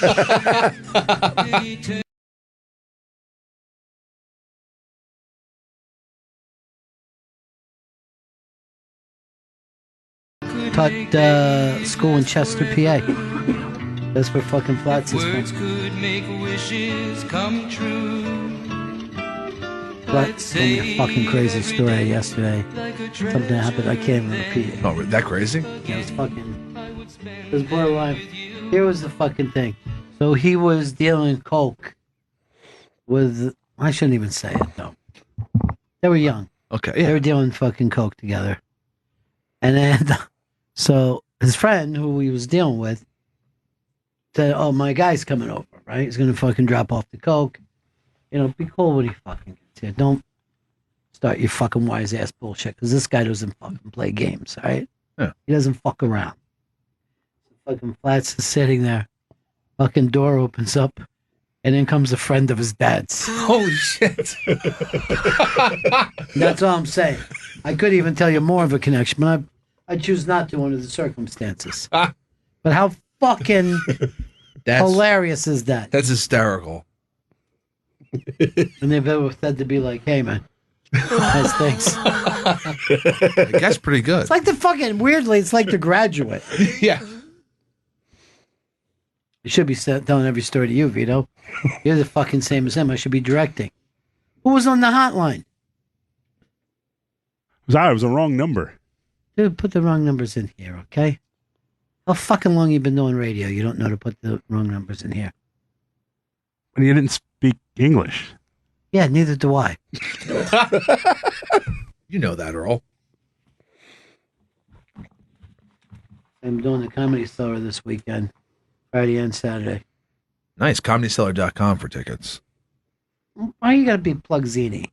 You know what I mean? The last thing they need is another fucking person in that place. See what the Friday and Saturday fucking cold's gonna be. I don't fucking need to be that cold. Friday's going to be 27 is the high, 19 is the low. It's cold. And Saturday, 38's the high. And tomorrow, it looks like we're getting fucking snow, but then Thursday is when it really drops down. Yeah. At least it's bright and sunny. Yeah, it's fucking bright and sunny. Sunny. Jimmy in Philly. Hey, Bennington. Hey, buddy. Yeah, I'm not watching the Super Bowl this year because my Eagles, they already beat the Patriots, so I don't need to see anybody else beat them because that was enough for me. You're not a football fan at all. You kidding me? No, I'm not fucking I'm too kidding. much of a... Anybody who misses the Super Bowl is fucking can't possibly be. No. It's the Super Bowl. It's the two best teams in the league that year fucking playing. You have to watch it. It's just a big TV. Like, there's no reason to not watch it. It's the only thing that's going to be on TV.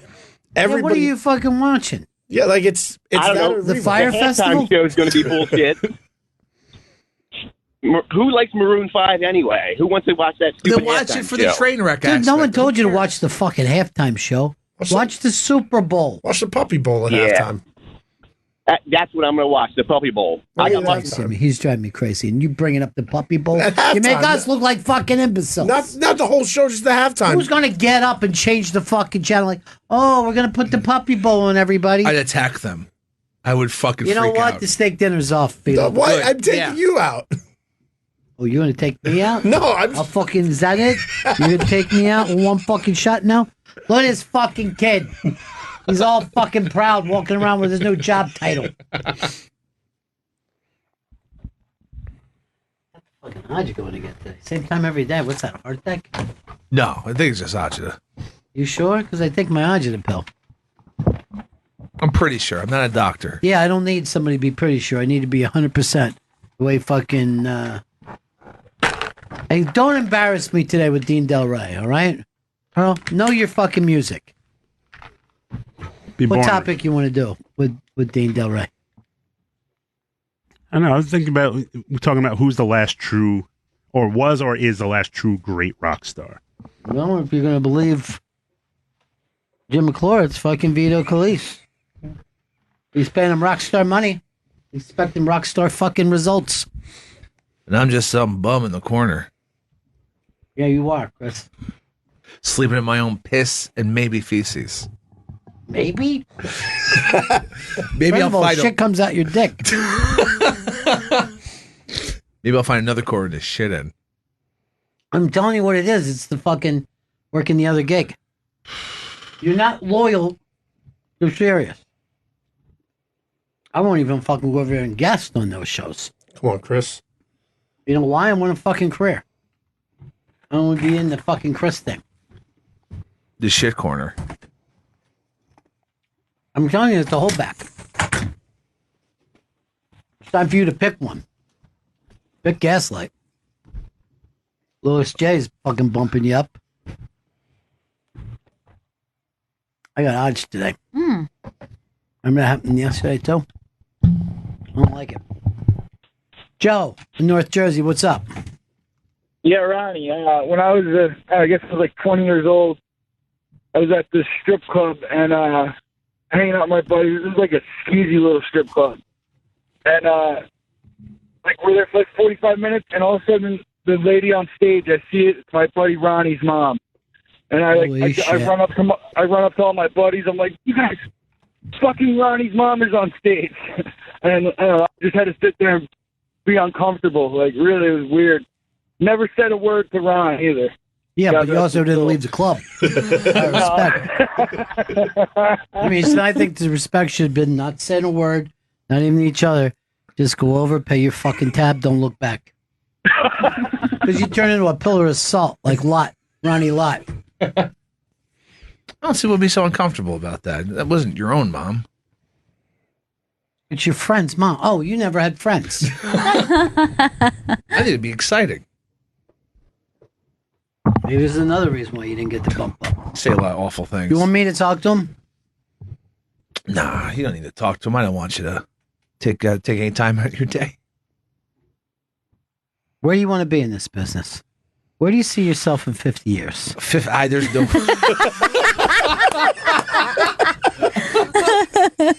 Did you see the Amy Schumer movie where she hits herself and... No, I didn't see it, but I think I'm going to watch it because now it's on HBO, I think. So there's a scene in it where she wants to be the receptionist. And then, and she's in the interview, right? And, I don't know, give me a fucking famous, like, fashion or whatever it is. Give me a famous company. Like Chanel. All right, so Chanel. So she finds out there's an opening for the receptionist, right? At this place, this fashion place. It's like Goop, almost, right? And they go, and she takes her shot. She wants to be, and they go, what, is your goal? Where would you like to achieve in the fashion business? And she says, the receptionist at. It was so fucking cute. Like, that was literally her end goal. It was hysterical. There was a thing with her the other day, like some rumor going around. She didn't want anybody to take pictures of her purple sneakers when she was on the thing. I go, it's crazy every day the way something comes out. I mean, she's like 8 months pregnant now. Yeah. And they still are like, oh, here's the latest spot, Yeah, she's got to be pretty close. Hey, Vern, what's up? How you doing? Hey, man. Good. Yeah, I'll be watching the Super Bowl. I'm up here in Winnipeg, Manitoba, and it's like minus 32 here right now. So dude, don't lie, because somebody will call in 5 minutes. Hey, I know. I was listening to those guys in Calgary. Yeah, those guys are all on crack out there. They don't know what the hell temperature. So Calgary's known as being a lying town. Yeah, they're a bunch of lying, rig pigs. I'm sure they'll beat me up on that too. There, whatever, coming from Manitoba. But that's all right. I know that they always have that big rodeo. What do they call it in Calgary? It's it's the Calgary Stampede. Yeah, it's the biggest world's greatest outdoor show or something like that. Yeah. Always in the back of my mind. I'm like, man, I'd like to go see that sometime. Did you see that one there a couple years ago where there was some woman there that was getting double teamed there at the rodeo? Well, you know. That's what I expect out of a rodeo. Ride them, cowgirl. That's what they're all out there. That's what they're all about out there in Calgary. Getting double team there, eh? Winnipeg taking some hard shots at Calgary. You got the it's hardcore. Story, Chris? Is that it? This is it. You're on it that hard. He's just typing away today. All right, thanks, Vern. Good luck to you. You bet. Peace. Chill. A guy from Kansas City called. He said he's not watching the fucking Super Bowl because his team didn't go. Really? He hates the Patriots. Look, we all hate the Patriots. Yeah, that's the fun of it, isn't it? Why don't you just do what we did, the Eagles? Beat them. Mm-hmm. Beat them at their own game. It's that simple, really. Yeah, beat them at their own game. Football. Oh, there it is, yeah? Couple of guys double teaming a girl at a rodeo. I'm telling you right now, they look like they could be bagging each other. They're so close. Calgary. Hey, Billy in PA. Billy. Hey, let's go over here to Glenn in Nova Scotia. Hey, Glenn. Ronnie, I missed the Super Bowl one time. I think it was 11 years ago. I was out in the Outer Grand Banks fishing with a 120-mile swordfish trawl out. Northeast winds, 60 miles an hour. And, of course, everything was down. Satellite TV was down. And I missed the Super Bowl that day. And I wish that boat had sank because of it. But why are you out that deep in this kind of year? You fucking setting yourself up for a perfect storm, dude. Well, that's the spot. That's where the swordfish are. Oh, Jesus. Or should I say used to be? Yeah, used to be before all the Canadians fished it out. Yeah, you're welcome. All right, talk to you later, buddy. That's nice people and kind of even interested in the Super Bowl. I know, it is nice. I guess where Vito's mom's taking him. Where? Peter Luger's. Oh, how nice. You ever been to Peter Luger's? I have, yeah. It's great. Did you love it? I did. I enjoyed it. That's where they had the party for me after I got my button. You know what I mean? Became a real fucking regular guy. But I got to tell you, I was holding on to that Saint fucking card that was burning in my hand. I'm like, I don't even know if I want to be in the mafia. This burns so. Chris, I think you were probably a gaslight that night saying, fuck Sirius XM. That didn't happen. He is not, he's in deep. He's a lifer. So if I have you, have a foot in each camp, and from what I understand, running down Sirius XM over there in Gaslight. There's no running down. Doesn't seem like smart business running move. down a dream. That's Chris Stanley. Better not give him a raise. You get a raise over there? They bump your money up over Gaslight? Nothing I think of. Not that I can think of. You're a tough negotiator. Oh, I'm an awful one.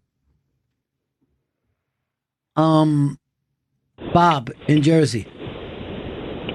Big ass Cardinals are 1220, buddies. Yeah, I'm a Cleveland Browns fan, despite all odds.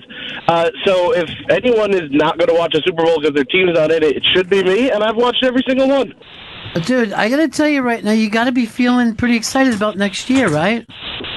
Baker Mayfield is a godsend for that team. He is a breath of fresh air that they absolutely needed, and I think they're a legitimate threat for next year. He might be like the only cocky fucking guy that I've ever liked. You know what I mean? He's like eastbound and down. He's much better than Johnny Football, who was cocky and just an asshole. Well, Johnny didn't deliver. You got to deliver. Cocky for no reason is fucking embarrassing. What are you doing? Thanks, Beats. Is Dean around? Yes, he is. He just signed in. What do we got for Dean Del Rey? I'm gonna talk with Earl, and we're gonna get a great song to bring. No, you got to have a song with lyrics and everything. Oh no, we don't have that song yet. No. What you thought? Upgrade to Dish and take your home TV anywhere. No matter where you are with the Dish Anywhere app, you can stream live satellite TV and watch everything on your DVR and choose from thousands of on-demand movies on the go. Enjoy your favorite shows and the most popular movies with just your phone, tablet, or computer. Even if you aren't able to be in the comfort of your own home, upgrade to Dish for better technology, better customer service, and a better TV experience. The Dish Anywhere app, just one more reason Dish stays tuned in to you. Watching TV anywhere requires internet-connected Hopper, WizSling, or Hopper 3 and compatible device. To learn more, dial 1-844-CALL-DISH or visit dish.com. Dish, tuned into you. Dish, tuned into you. Tuned into you. Love you, Dish. That was Mr. Guitar off of Lone Mountain Serenade by Dean Del Rey. Dean Del Rey. What is happening? Dude, that scratchiness to the voice is like the perfect kind of. I always it was like the Chris Robinson type of. Gravel. Yeah, man, it's like my favorite thing in rock and roll. People always say, "Man, you got a gravelly voice. I bet you drink and smoke a lot." And I was like, "No, but my mom did when she was pregnant." Dean Del Rey's podcast, Let There Be Talk, is available now on iTunes. And Dean's performing February 8th with Bill Burr at the Borgata in New Jersey. Then he'll be at the Houston Improv March 7th through the 9th. And the Comedy Castle in Detroit, April 11th through the 14th. DeanDelRey.com for tickets and all of Dean's dates. Great comic, and he's a rocker. And also, and I didn't know this until you and I were talking one night at the Cellar about your strange childhood. He had you really weren't connected to the outside world when you were a kid. No, I was born in. Matter of fact, I was just telling when I was walking in, I was born on Super Bowl Sunday. Like this Sunday is my birthday, and so the day I was born was the 5th. Like when the Super Bowl turned 50. I turned 50. So I was thinking, no one was watching the Super Bowl where I'm from. I was from Yosemite. I was born and raised in Yosemite for many years, and that's just like caveman stuff. So you were just far away from any kind of broadcast radio, TV, anything. I think you got like maybe 2 AM stations, but there was definitely no TV or anything because you just didn't get any reception, and you got like rabbit ears. I was like a baby, so I don't even really know until as years got older. And then when I got outside, I was like, wow, I thought everyone just lived in the woods. I really did. I thought it was Little House on the Prairie. Yeah. That's exactly what it was like. There was one school that was also the church, and that was for everybody. Yeah, like 7 kids. Yeah, and. It was now I love it. I was there for years, spent summers there and Christmas and Easters and stuff with my grandmother, and I got a little burnt on it. And then I went back about 10 years ago, and it was like this giant, like I went there and I was like, I got to come here all the time. Right, man. It's almost like a magnet. I got to watch out. I might not want to leave.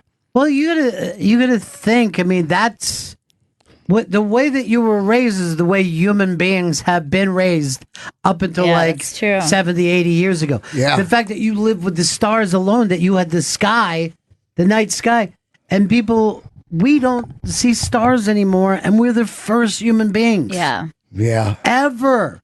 The last 100 years. The first time I ever really felt like I saw stars, I was out in the desert in Arizona, and I was like, oh, this is what it's supposed to look like. Right. Like, I don't think I've ever really seen it appropriately. And then we think like the stars are there. No, they're not. We just have the lights on everywhere. That's you know right. what I mean? That's the sky that the entire world is supposed to see. I saw that documentary Free Solo recently. You guys seen that? No. That's the guy who climbs El Capitan with no rope. Right. And when I was growing up, it was the heavy 70s hippie era of mountain climbing. Yeah. As a matter of fact, Yosemite's shirt, they sold this shirt. They probably sold 1 billion of them. It would say, "Go climb a rock." on the back, Yosemite. But this guy climbed El Capitan with just his fingers and his feet. You can watch it on this movie, Free Solo. And I remember guys would be stuck up there all the time with rope. They'd get going, they get halfway there, and they're, I can't make it. And these helicopters would do these outrageous rescues. Wow. Insane. And they'd be sleeping on the side of the rock in like a hammock. Yeah, I've heard that they'll do that. They'll just put this hammock in the side of the rock and lay there. Yeah, like or those like pop tents that are just like hanging tents. It's so scary. I cannot understand. You watch this movie the whole time, you're like, what are you doing? I mean, one wrong. All his friends are dead. All of them are dead. And he's like, and his camera crew are like his best friends. So they're like, we really don't want to do this because we could be potentially filming your death. The thing is, when you think about all your friends being dead, that's like me with Coke. Like nothing, there's no difference at all. Same thing. I'm like, oh man, I had a great time, but there's 4 dead people. A lot of casualties on the way. Just tumbleweeds. Yeah. Now you, how did you fall in love with rock and roll when you were way out there in the sticks? Well, then I moved to the Bay Area, and then it's just on. Yeah. You know, Bill Graham, that whole thing. It was just like, that made me like never want to go back. Like, I'm free. Right. The city, different people, different food and cultures. But now I love them both. Right. You know, Well, you're confident in both places. But here's the weird thing about you, because I follow your Instagram. You're kind of always trudging around New York doing stuff. You know what I mean? Like a lot of you treat almost like this city like it's the wilderness. You're out moving all the time. Exploring. I've only been here like 3 years, so to me it's all new. Still, I mean, I've been coming to New York since the '90s, right? But to be here pounding the streets every day doing comedy at like the Comedy Cellar, right? I'm walking there and I'm seeing stuff, and I think that so many people are disconnected. I'm like, wow, look at the architecture here. This is incredible. And all the wacky dogs and weird outfits and people with insane cars. I was just walking here, a guy had a Rolls Royce Phantom rolling down 6th Avenue. You know, like just potholes. Yeah. Well, the Rolls Royce was like a New York car for the Upper East Side back in the day. You know what I mean? That was the thing, like that you had to have one if you wanted to be a society person. Just baller status. Yeah, just for no other reason as we're in the back of one. All right, Earl, you're a rock and roll guy. Earl's been involved in New York radio since the 80s. He was at the very famous WNEW, which every rock star in the world came through there. What would give us a rock topic, girl? We wanted to know, like, in your opinion, Dean, who was or is the last true rock and roll star? Who is or was? Well, who was the first in your opinion, Earl? Where do you start this? Is it Elvis, right? I think Elvis, as far as total attitude, he would be the first true rock star. Absolutely. So you're not talking about great rock musician, right? You're not saying this person is a rock star. Yeah. You're saying a rock star, total 24-hour a day rock star, because that's the rock stars that I love, that they've committed to a level where they're never not being a rock star. That's important. Yeah. And there's plenty of great musicians, great artists that can walk right through the parking lot when they're done. You know what I mean? Mm-hmm. Oh, But yeah. a rock star is living it all. To me, it feels like, I mean, you know, a lot of people are going to say like Dave Grohl or whatever for right now. But to me, I think the last real rockin' like blast was early 2000s with the Strokes, the Yeah Yeah Yeahs, that whole era. That's Gail's favorite era because she was a kid at the right moment when all that was happening. And in New York. And it kind of showed up at like a time that I think you really needed it so badly. There was just like a dip in like good rock music for a couple of years. And then, you know, to be in high school, I, you know, had just moved to New York City. And yeah, it was like incredible to me. You know, I had just bringing up the dip that happened. There was some podcast I was listening to because these Fire Festival things are going. Oh, yeah. They go, that stuff was pussy compared to fucking Woodstock 99, and put this full blame on Fred Durst. If you guys remember how fucked up. Yeah. Where that was almost like a posing rock star thing, but he took no care of the crowd. Yeah. You know what I mean? It was just shit. Well, being that was the thrown. Coachella. The blowback was Coachella because what they did was like, all right, we're going to have a festival and it's going to be like, $3 waters. This is when they first started and they had an organic vibe. Now it's just corporate. Yeah, it's but corporate. their whole thing was to have like cheap waters, places to stay, tons of bathrooms, pick someone up if they fall down, whatever. Right. I remember the US Festival tried that in California. I back went in to that. The early 80s when it started. And it seemed like they were onto something, and then it just went away. Yeah.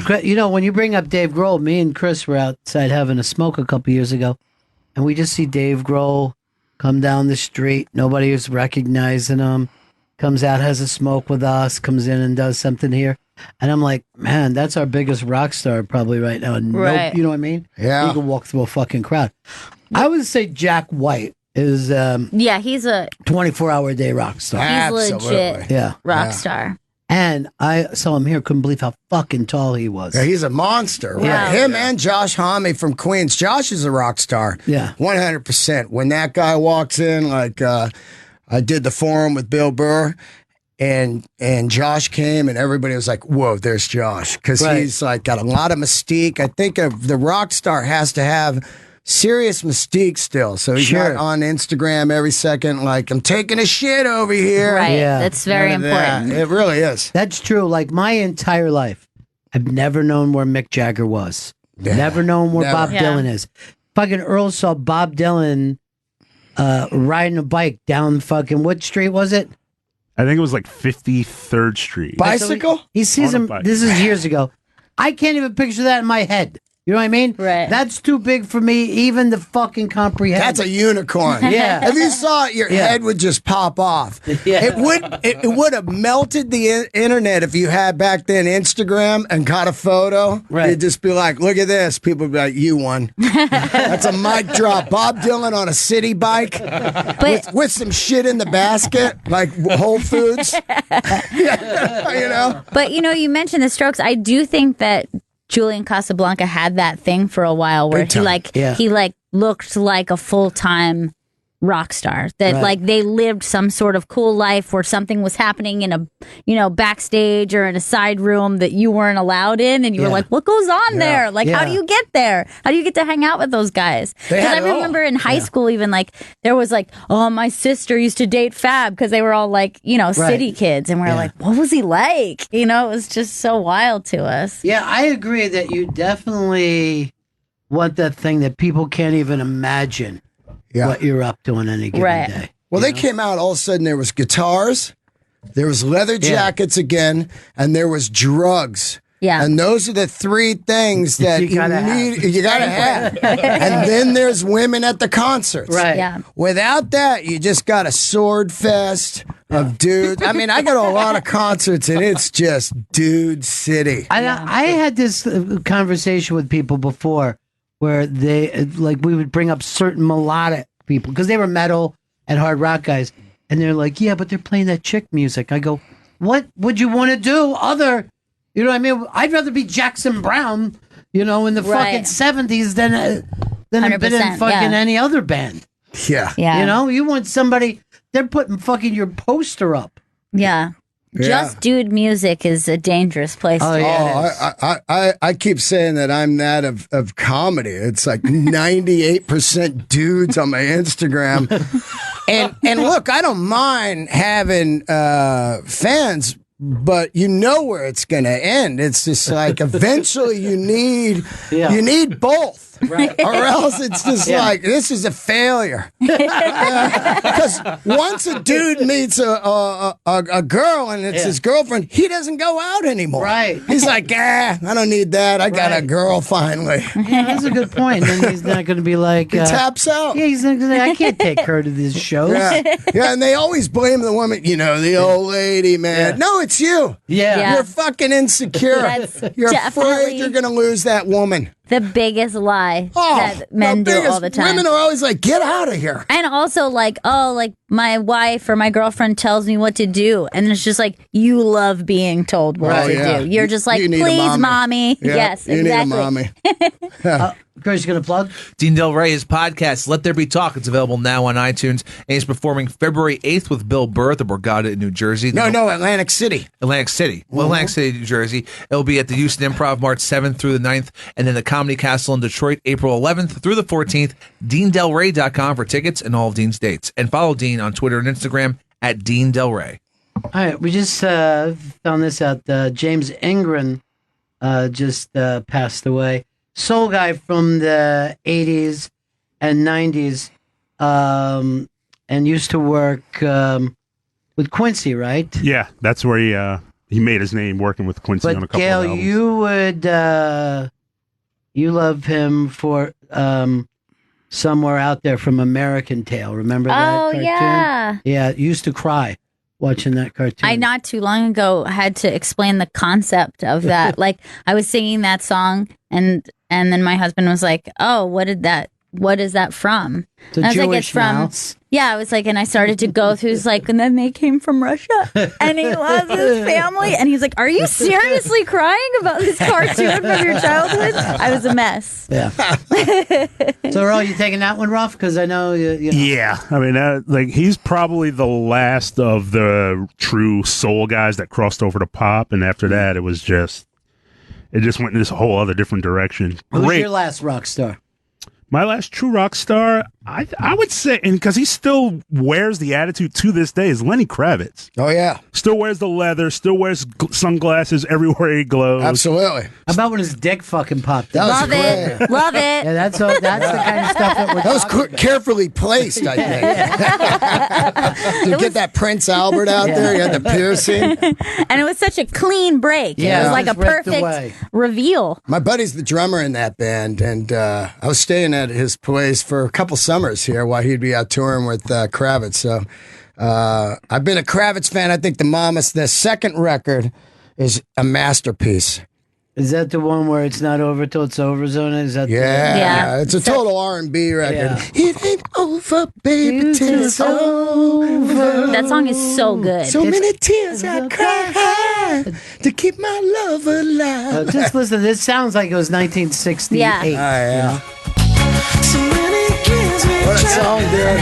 What a song. That whole record is Yeah, fire. man, it's great. I haven't listened to that record in years. I'm going to go back. Oh. Go over the whole thing. It's such a great record. You know, like he Mr. just put a record out like 5 months ago. Yeah. Just came and went, you know? Yeah, albums, it's so tough. It to is. These days. Remember Mr. Cab Driver is I on love this it. great It's on New the York first record. Yeah, great New York fucking song. Oh, yeah. You're all 165ers or whatever. Remember that line? Yeah. God, that record. So I saw good. him on that tour open for Tom Petty, and he just smoked it. Wow. Smoked it. Here you go. This is great. This is dirty, man. It's got like a punk rock thing. What? That's kind of a lost New York tradition of driving past black people. Yeah. Well, it used to be like that. I remember, I'm not even kidding, when we used to come out of NEW, I had to tell Earl, back up a little bit. True he'd story. be talking to me. Yeah. I go, take 2 steps back. And he would, and then they'd pull up. Yeah. Yeah, Uber wiped that out. Yeah, exactly. Uber wiped that out. Yeah, because they don't know now. Yeah, I had a buddy of mine, he worked for the MTA, wearing a 3-piece suit, making 6 figures. He would step out on Madison Avenue, could not get a cab. That's Dude, insane. Anthony Cumia did this thing years ago with Patrice.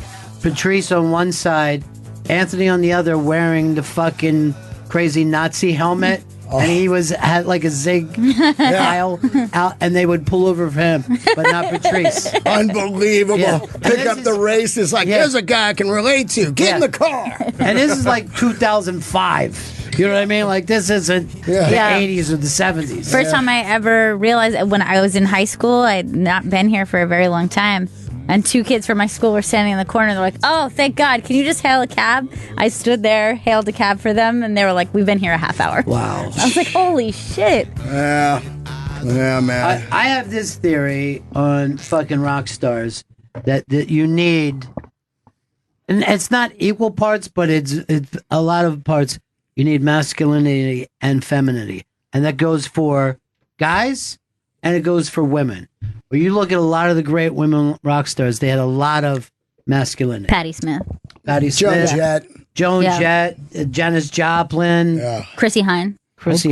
I think the only one that doesn't really go for was Karen O from the Yeah. I always thought she was so beautiful. Yeah. So dangerous at the same time. Yeah. Like, wow. I think she's one of the greatest front people I've ever seen. And I've seen them all. Right. I've seen them all. And I just recently saw her like 8 months ago, maybe a year ago. They did a kind of a reunion one-nighter in L.A. Yeah. And I think she's like 40 now. She has kids, and she destroyed it. Wow. I was like head over heels you for were that crazy about her. band. I just recently told a story because we were talking about albums that you picked up just because you saw it and you knew nothing about the band. Yep. And I remember it was probably like Sounds on St. Mark's Place.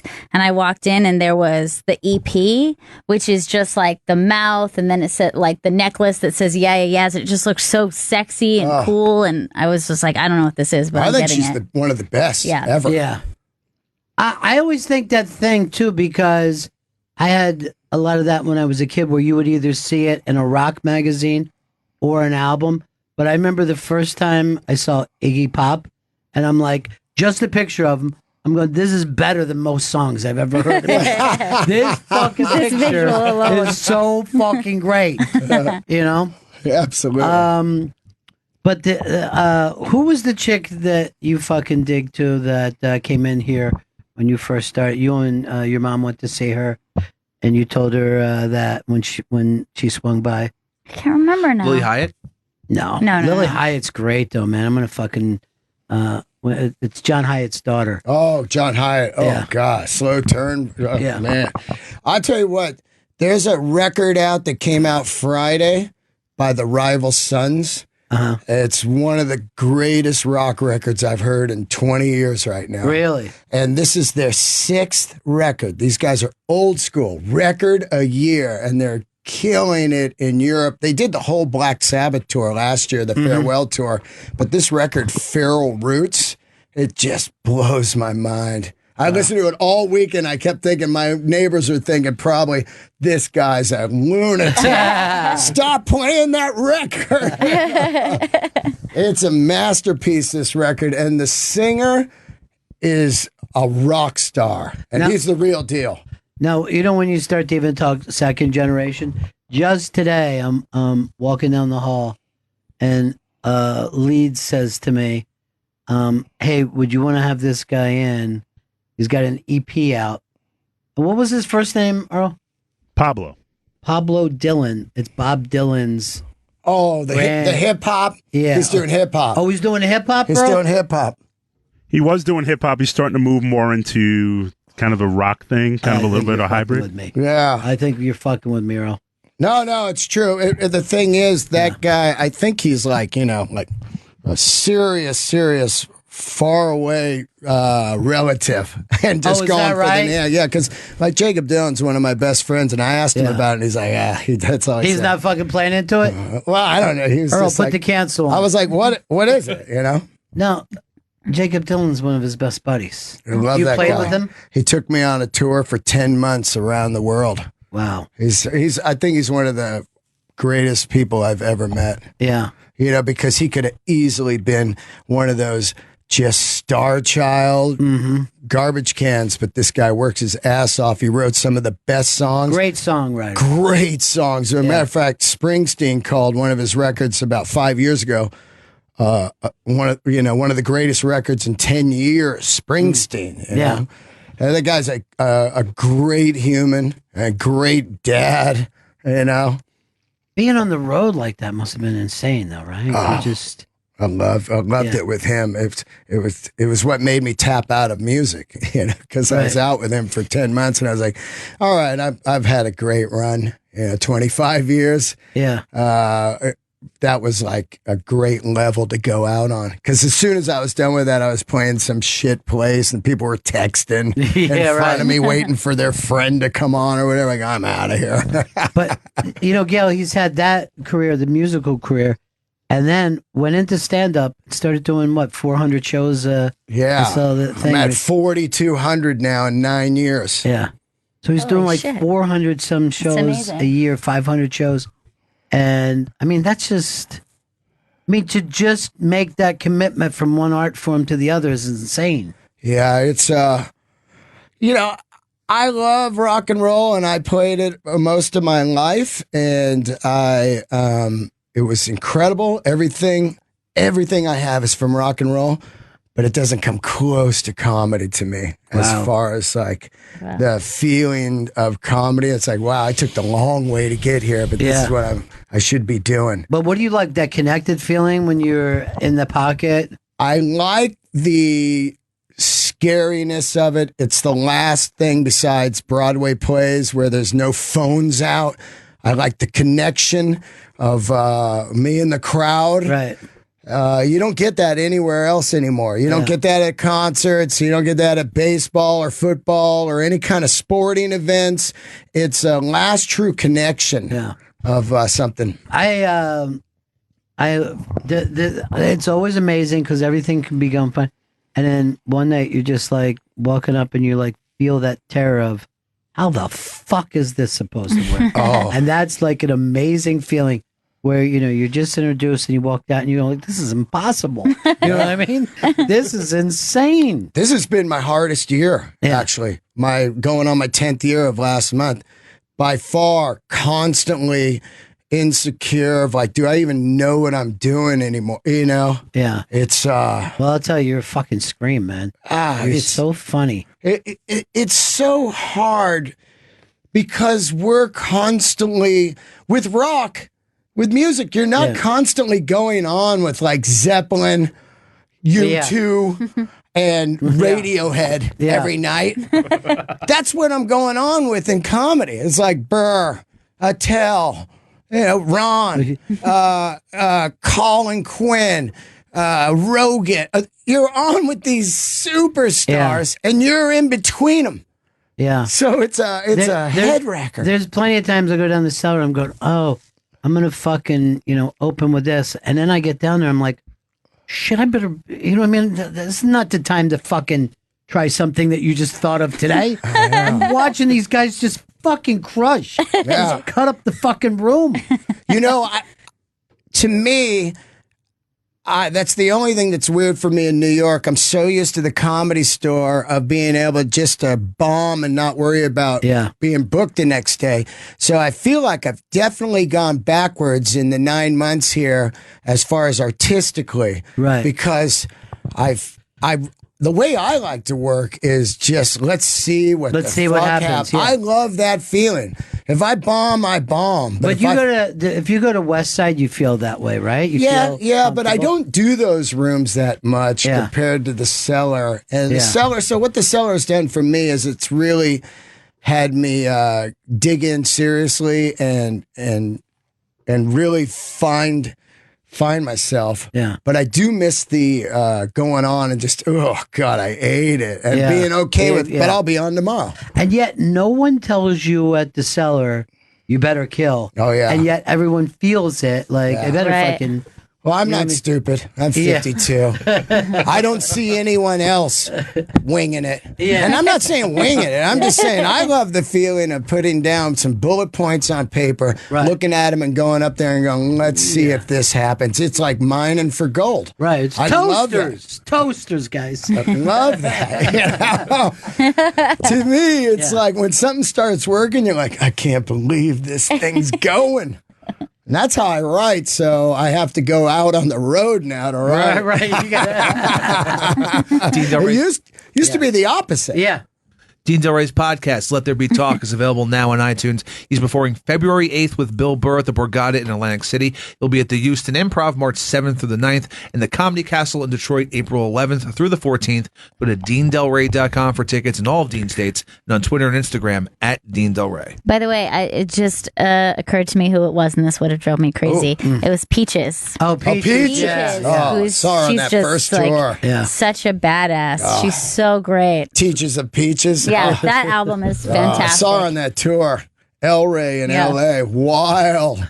Yeah. I think I was the only straight guy there. Yeah. I was like, where's all the rockers? This shit is outlaw. There was just a bunch of gay men there, and they were like, do it! And I was like, yeah, do it. That was great. I told her that I was like, yeah, me and my mom just saw your show. And she's like, you're fucking kidding me. I love that. You and your mom were there because it's very sexual and it's crazy. Yeah. And it's just like a very weird scene. She's so great. Yeah. What happened to her? She's still around? Yeah, I mean, I guess that was only a couple years ago. She had a new album and like I saw her touring for that. She smokes it. It is fucking tough to stay in touch with people, though. I mean, the Stones are doing a tour and I'm not even hearing about it, you know? Well, I feel like they do a big blanket, publicity thing for a week, and then the tickets just sell. Yeah, they go. And then they just move on. Right. Yeah. But it is hard for anything to be the center of the universe. Yeah. I mean, it is, I guess some pop music people are that way, or even the occasional hip-hop star. But, a rock band to be, we have the Beatles channel here. And you hear people, they'll do like celebrities will come in and they'll pick 4 Beatles songs or whatever. And you hear how moved they are. Just like, I remember this, and they have every detail. I'm like, that was a massive thing that everybody felt.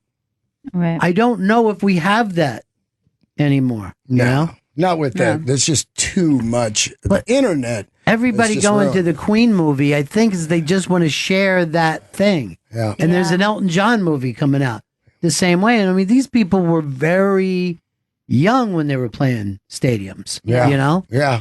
And I love that when they say Greta Van Fleet's young. I'm like, that's how old all the bands were. Yeah. Don't you understand? It's not an old man's game. Right. When I was playing music, Def Leppard, everyone was like 20. Right. 21, 22. They weren't 30. If they were, you'd be like, those guys are old. Right. You would seriously be laying into like, look at this guy's an old mustache rocker. Well, look at... that's what we'd call him. Look at fucking Jim Morrison died like an old man at 27. Yeah. Fucking Jimi Hendrix. Yeah. 27. Janis, 27. No, and they had left a body of work by that fucking age. Yeah. A body of work is still being explored with all 3 of those people. and all these back records they're putting out now. Not only do they have 6, 7 records out, but they have like 20 in the vault that they didn't even think was good enough. Yeah, and they they're thought that releasing was those shit. now. Yeah. God, that's why I like Rival Sons, a record a year. Yeah. They don't fuck around, Well, everybody, if you look, I think Cheap Trick, like their first 4 or 5 years had like 7, 8 albums. I mean, they would 1 to 2 albums a year. Yeah, well, that's how that was the rule. Like Kiss, all those guys. Yeah, because I guess they didn't expect to be doing it very long. But how are you writing like that? Yeah. And Cheap Trick is like the first 4 fucking albums in a row were like, these are fucking masterpieces. They didn't make it though. Yeah. None of those bands made it till the live album. Peter Frampton laid that blueprint of Frampton Comes Alive. He's not famous, and then boom, that comes out. He's doing Oakland Coliseum, 70,000 people. Right. Cheap Trick, nothing. Soundtracks all over the Over the Edge record movie with Matt we Dillon. just brought that up today. we were just talking about that movie's a masterpiece. Somebody fucking just called in today and go, hey, what is the... Did you ever see this movie with Matt Dillon? Smoking. That fucking is one of the best movies ever. Yeah. And I even bring up the Cheap Trick is on it. Yeah. That's how I found Cheap Trick. Is that from right? That movie. And then I was like, wow, this is great. Yeah. And that's how I found Matt Dillon, and I've been following Matt Dillon and Cheap Trick since that day. I think that was Matt Dillon's first fucking movie. Yeah. Yeah. I just saw him in the house that Jack built, which is this insane serial killer movie. Lars von Trier is the director. Oh, yeah. Tell you There's what, always this insane. fucking movie, do not see this if you're weak-hearted. But it is a classic. of just insanity. I loved it. It is dark. Wow. It took me about a week to get it out of my system. I was like, whoa, I don't know if I should have seen that. His movies always have that effect on me where like I'll see it and I'll be like, I don't know if I enjoyed that. Yeah, but I don't like know 2 if weeks that's later, good, I'm like man. still thinking about it. Yeah. Drugstore Cowboy, one of the greatest films ever made. Yeah, man. Who, man, what a smoker. That's like totally during that Seattle grunge era, too. And it was one of the few drug addict movies you're like, yeah, I believe that these guys are all drug addicts. 100%. The women in that movie. Kelly Lynch. Yeah. Kelly Lynch is like a fucking mean junkie in that. And that one dude, not recently, but like 6 years ago, he turned up. The guy that, remember, no hats on the bed. Oh, come on, man. You know, no dogs. That other dude, he was in A Season of Girls. And it was a guy that I kept looking at him going, who is this fucking guy? One of those dudes? Yeah. It was irking me each week. And then I went, I know who it is. It finally hit me. Dean Del Rey, the podcast, Let There Be Talk. It's available now on iTunes. Go to DeanDelRey.com for tickets and all of Dean's dates. These are going to be at the Borgata, February 8th with Bill Burr in Atlantic City, the Houston Improv, March 7th through the 9th, and the Comedy Castle in Detroit, the 11th through the 14th of April. It's a really fun show, and there's great musicians that come on and great comics, and you're the bridge between them too. But it's a really, I did his podcast. We just went away for an hour going, fuck. We were digging a hole so fucking deep. I'm like, I don't know if we're going to get out of this. Yeah. I think you, Joey Diaz, and who else this guy, Michael Devin from Whitesnake, the three of us, if we sat here, we could do a 24-hour, just one time. Yeah. And I don't think nobody's done this, and I think it would be incredible. Yeah, I would we love just to get do some that. food in here. Yeah. We get some drinks, and we have some serious, ready to go when we talk. Yeah. 24-hour music and comedy talk. 24-hour party people. 100%. Fucking dream. It's a long dream, Earl. Earl, did we do your last rock star? Yeah, Lenny. He said It was Lenny? Yeah. For me, Lenny. But there's no one since him? You wouldn't put a Kurt Cobain? As far as like just living the entire lifestyle, sex, drugs, the whole thing, I think it's still Lenny for me. Kurt was a real rock star. Yeah, but no sex. It was just drugs. Just replace it with just tragedy. Yeah. They Instead were of sex tragedy. The thing of they were in such real time. That thing of, are they dead? No, they're not. So by the time they said Kurt was dead, it was like the third or fourth time we had heard it. Oh yeah, because he OD'd in Paris like a week before that or 2 weeks before that. And there was always some kind of rumor going around. Axl wasn't as such a fucking amazing, massive rock star. Still right now. Yeah. Still right now. Yeah. I just didn't bring him up because I was thinking more current. I don't want to look like some old burnout on it. Right. Oh, yeah. Axl, how old are you? I listen to current music every day. That's my show is Axl, how old are you? I listen to current music every day. That's my show is constantly turning people on to new music. But when you're talking about people with the whole package, Axl Rose, no one touched that guy. How do you go out of your way to find new music? What do you got to do? It comes all different ways. It's emails. It's digging around through Instagram, a lot on Instagram and Twitter and iTunes, and a lot of old school, mostly grassroots word of mouth. That's why I'm constantly telling people about music, because people tell me about it. Instagram had that, has been running an ad for that transgender act that you said Liam turned you on to. Oh here. That's God. Now I can't. Her name is escaping me. Well, she's coming in April. God, yeah, that's gonna drive me nuts. Well, you jumped right on it when I sent it to you before. Don't forget about Oasis, who were definitely the biggest rock star. I was going to bring up Oasis.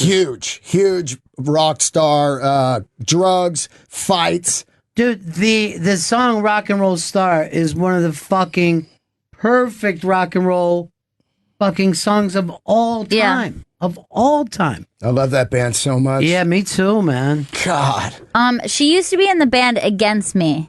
It's gonna drive me nuts. It's okay. Because we're getting ready to rock. Laura Jane Grace. There it is. Got it. So we got to try to get her. Diamond? Yeah. We got to get her to do this show.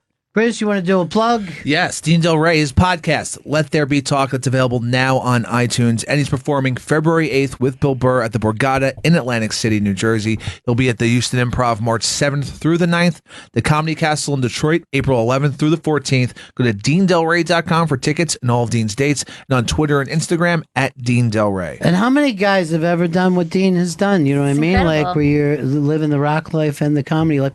He's fucking with Burr. You know what I mean? Like anybody in this fucking era, that's the show that they want to be at. And he's there. I mean, Burr, Marin, Joey Diaz, those guys, even Rogan put in a clip up of me singing Whole Lotta Rosie. Those guys have really helped me. And I need that because I have no agent or anything. I'm 9 years in, so if you have some guys helping you out, it's thank God. It's a grind out there. I was pretty clueless. I thought, oh yeah, I'll just get out here and work my ass off, and then it'll be happening. Yeah, I'm not delusional. Like I'm going to be famous, but I thought, oh, I'll just be working. It's like I got to wake up every day to work. Always a struggle. Always a struggle. There's so many good people, man. There's always people that are trying to bring up like the 80s or whatever as some gold. I go, no. This fucking time that we're in right now, there's more good people working than at any other time. Especially here in New York. Yeah. I'm watching comics and they're just killing it with great jokes every night when we're at the cellar. I'm like, these guys are all great. Yeah. And same with the store. The store 15 guys are going, all right. Yeah. And packing it out every night. Both of those places have Sold people out. lined up. Yeah. And again, he starts later after his thing, and he's a regular at both those places. It's just unbelievable. That's why I look at it as like, I already made it. To me, it's just that I made it. And doing stuff like this show, I tell you, after I did your show, I can't even tell you how many people, sometimes you do a lot of people's shows and there's no traction. Right. Because maybe they're not music freaks or comedy freaks, but I did this show and then you did my show and it was just like this double whammy of tweets for months. Well, that's great, man. I'm glad to hear it. All right, let's do this again soon, right? Oh, anytime. Okay. Anytime. All right, we'll see you guys back in here tomorrow.